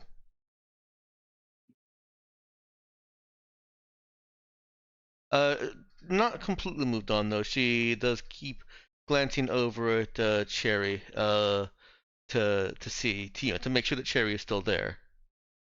So is she like talking to Cherry at all, or is she just like leaving Cherry alone and Oh yeah, no, that's a good just doing point. her own thing while she waits? No, she's definitely talking to Cherry as she's doing her own thing and glancing at Cherry. Okay. All right. She's telling Cherry about how she told Bo what the wires and connectors are good for. Mm-hmm. Well, the fact that she's talking about her hanging out with Bo makes Cherry's brain go, you know what? Screw it. So she'll say, all right, yeah, sure. Send it to her brother. uh, Bo And then she'll foiled say, by I'll Bo? see if I can I'll see if I can talk dad into cooking for an extra dinner tonight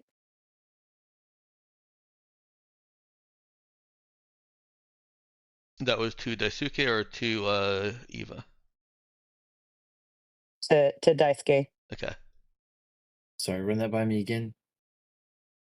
She wasn't sure if she was gonna like, first of all, she didn't fully believe Daisuke when he said, mom and dad were like said no to all day, but bring her by and maybe I can take her out for a bit and keep her out of the house or whatever. I forget what they were Right. saying. So what did she And say? she was just like, this sounds like an elaborate, in Cherry's mind, she's thinking Daisuke is trying to be real smooth and sneaky here. And She is not sure how to feel about it, particularly because she doesn't think he actually asked their parents. And part of her is very tempted to message their parents to call him out on it. Yeah, But you then mentioned. Okay, yeah. but then as Eva is talking about bow this or bow that, she just feels really ornery and goes, you know what? Yeah, sure. I'll let Daisuke take her out. And so she messages Daisuke back.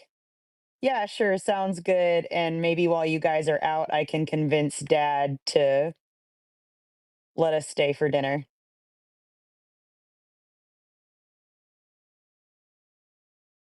Alrighty. So yeah, he'll respond with a thumbs up, and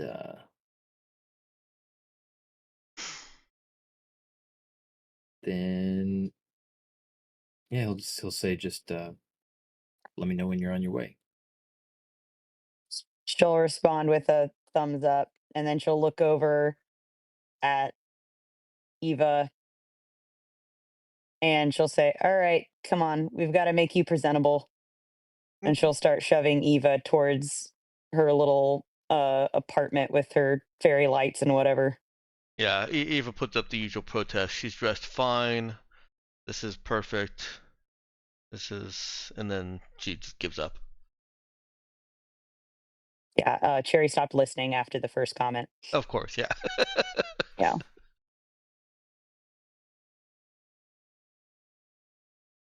All right.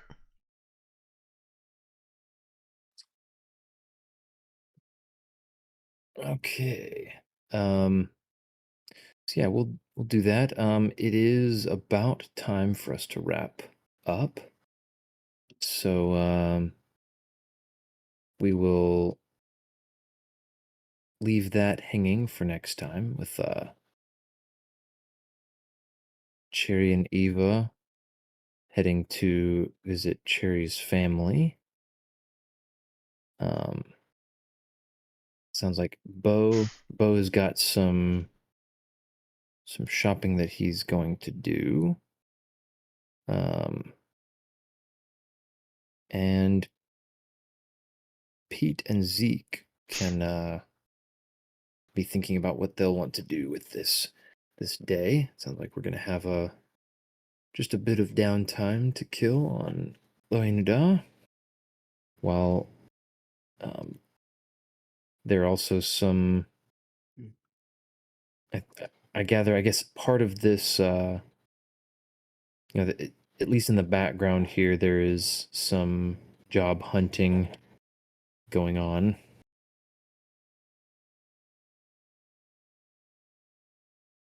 Yeah, I think so. Cherry had been working some connections with her mother's nonprofit and potentially other sources. Trying to use our previous success with our last job to get us another job. Mm-hmm.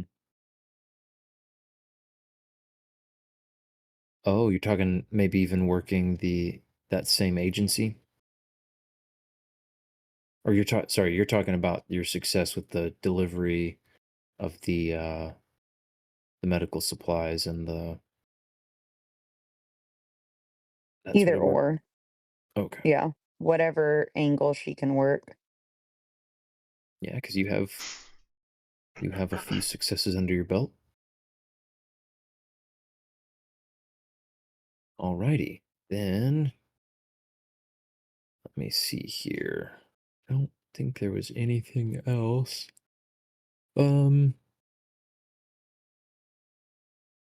Avery, I sent you a message, and might do some of that offline. But yeah, between now and next session, I will work up a couple of options. I don't know if I'll send them. I might send them out of character and offline, just so you guys can be considering them, and then if you guys are just able to reach a consensus before we even get to next session, then that could save us some processing time. Yeah, that'd be fantastic if we did that. Alrighty. And yeah, as in answer to your question there, Dex, yeah, pretty much any post-tech equipment, fairly standard seeming stuff you will be able to acquire. Yeah, I'm not And, sure why she didn't already have one, but you know. yeah, just a little minor oversight there, no big deal. And so that will, if you guys have any stuff you want to buy, you can just list that out, and I'll let you know if for some reason something doesn't work. But yeah, you can assume standard prices for any post-tech stuff. And Ethan, I will message you a little bit about shear rifle options.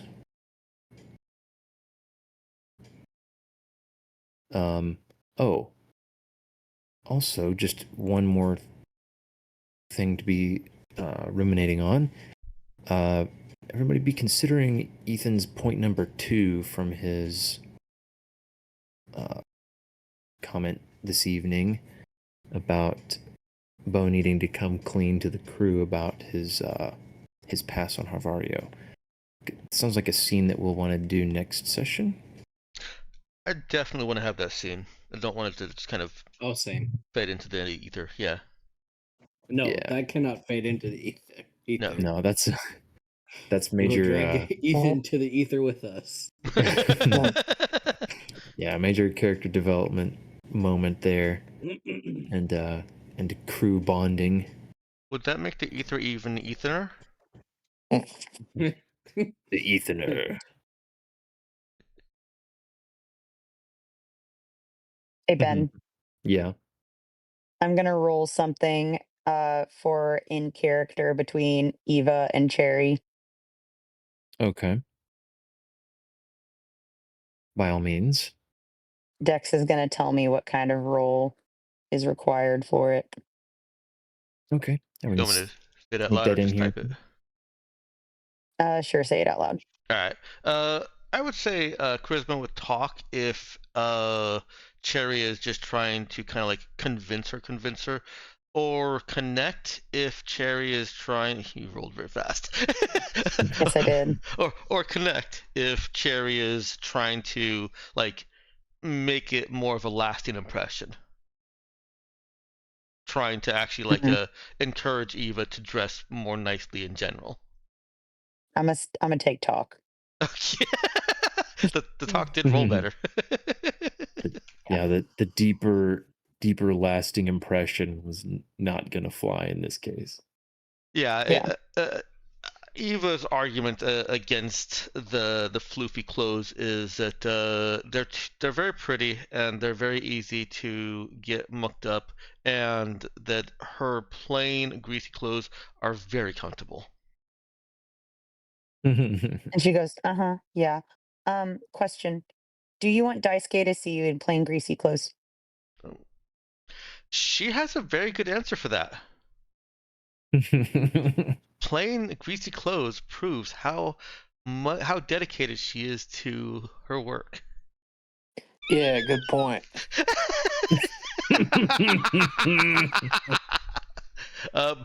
But Cherry can still convince her that Cherry would tell her she's wrong. Essentially, she would just tell her you're wrong. Bo with the very knowledgeable and informed opinion about Impressing people. Love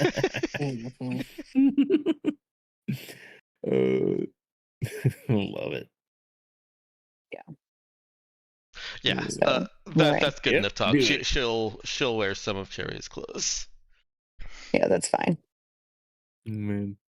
All right, so And in typical Danielle tuned fashion, till I have next your time. outfit for you, so I'll just send that to you.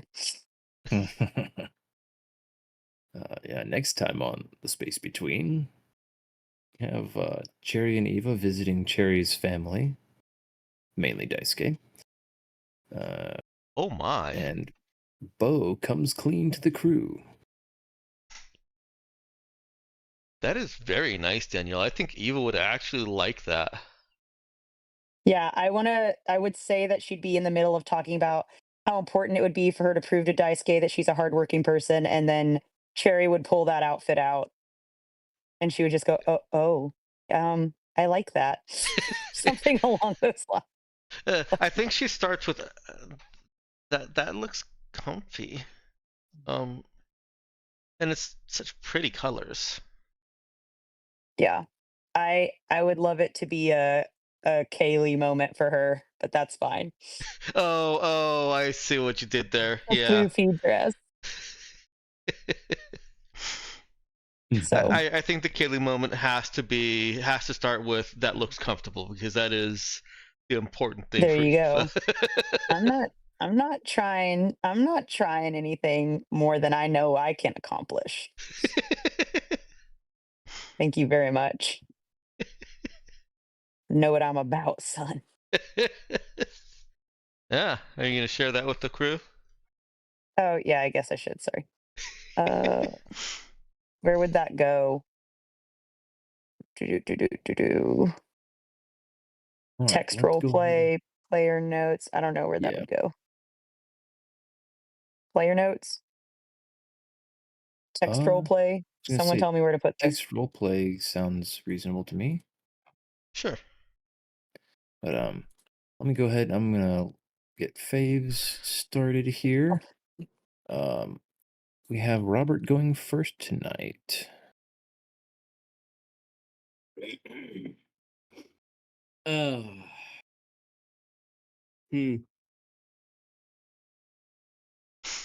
I guess Orion going Super Saiyan.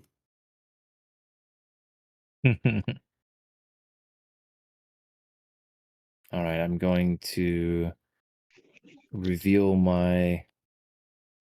Oh, hold on a second.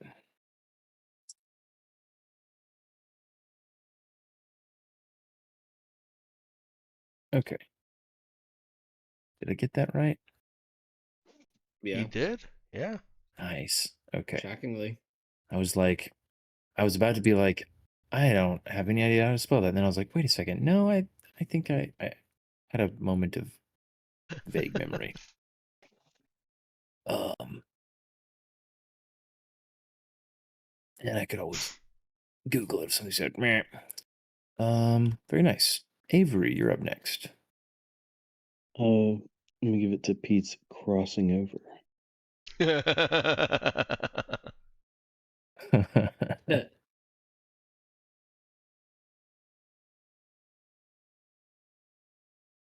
That's funny.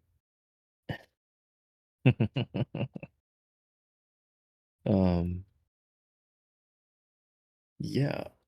I guess it comes to me unless you had a second one, Avery. Maybe later.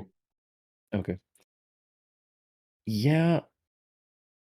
I think I have to give it to. Let's see.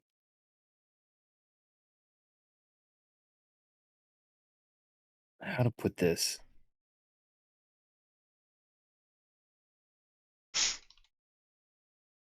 Yeah, I think I'll say Ava tagging along to distract Daisuke. Bringing And- Ben one step closer to flirting with all of his players. Hey, I flirted with Dex plenty in our first campaign. That's fair. And I'm still swooning. Yeah, I think Avery and Robert. Well, honestly, no. Even I don't think I flirted with Ethan either. So yeah, I don't know. It's really just me and Dex. It's fine. Yeah, it's really just you two.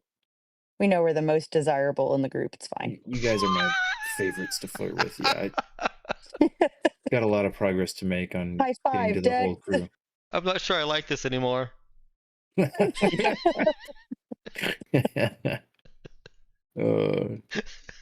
No, I think, yeah, I don't know. Just, I think I'd have to also give the second to, I don't know how to put it other that doesn't sound super self-serving, but I guess Daisuke's opportunity, or maybe opportunistic, uh, response, something like that. Because you you put it in a situation that was, I just felt like was perfect for him to maneuver this, uh the way you framed it, and I guess the timing of it all was just perfect for him, so I appreciated that. Mhm. Danielle, your fave. Okay, so as fun as the side quest of taking Eva to see my family was, I think my favorite was actually the scene where we got to see Pete breaking out of the facility, because I felt like mesmerized and kind of horror stricken, and like just like kind of like it was a really well described scene and just a really great moment of fleshing out um Pete's past, and yeah, finding out that his memories have in fact been tampered with and all that, but like that was just a really strong scene. Like Flattery will get you everywhere.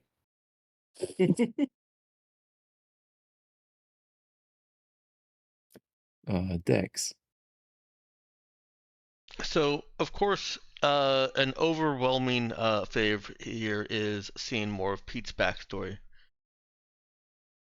it was really good. Yes, it's really good to shine that spotlight there. Um, as not close seconds, as seconds each. The circuitous distraction and the outfit surprise. I was genuinely surprised to see that, as like, wow, I think Eva would really like that. Gracias.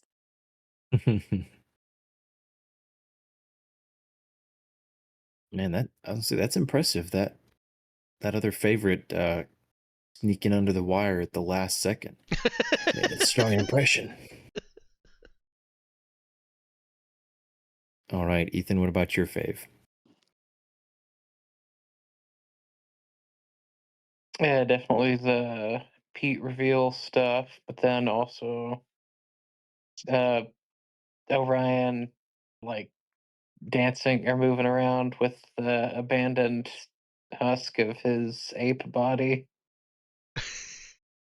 and critiquing the design.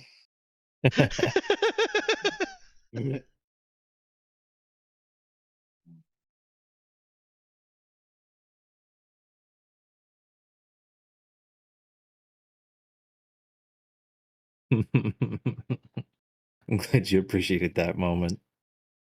That was too creepy for me. I'm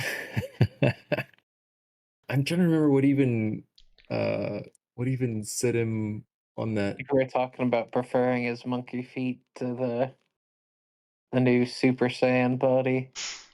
No, it was she was joking about, I never thought I'd miss the monkey feet because he was telepathic suddenly. Mhm. Oh Yeah. yeah.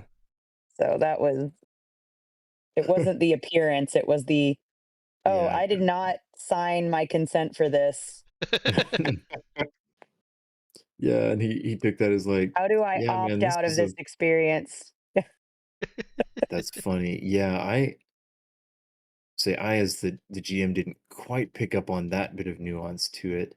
And I think that kind of works well because I was trying to convey a little bit of, and I didn't. I spent most of the time focusing on different aspects of it, but trying to convey a little bit of his like unfamiliarity with those powers. Just kind of like almost like flexing somewhat sporadically and just in a kind of a novice way, um, with some of the like what he would have considered kind of what am I trying to say, peripheral or like superfluous techniques or features of those powers, compared to what he was focused on doing and learning about. Uh, yeah, which although I that reminds me, I was really excited about Eva's response being like, "Yes, I knew it. I'm so excited! Like, yay, psychic robot!" Because I had I had forgotten about her kind of minor obsession with that idea when I set this up. Mm-hmm. So that was fun to kind of be like, oh wait, that's right. I just kind of like handed her a little present. Handed Dex a nice little role playing opportunity. Well, that wraps us for the faves. Let me not drag us out too long here. Let's round that off at a clean 60 XP. For the session? Sweet. Level 10, here I come. Total.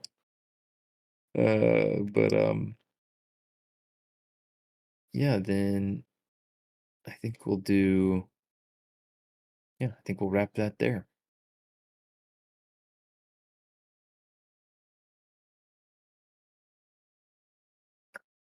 Oh, excuse me. Thank you, everybody, for a great session. And So, thank you as well. Yep. I'm very Yeah, pleased at the thanks, Ben. reception. By the way, what just happened off camera is suspenders just got a compliment. Suspenders. Yep. I like that outfit. Those suspenders are so functional. Oh.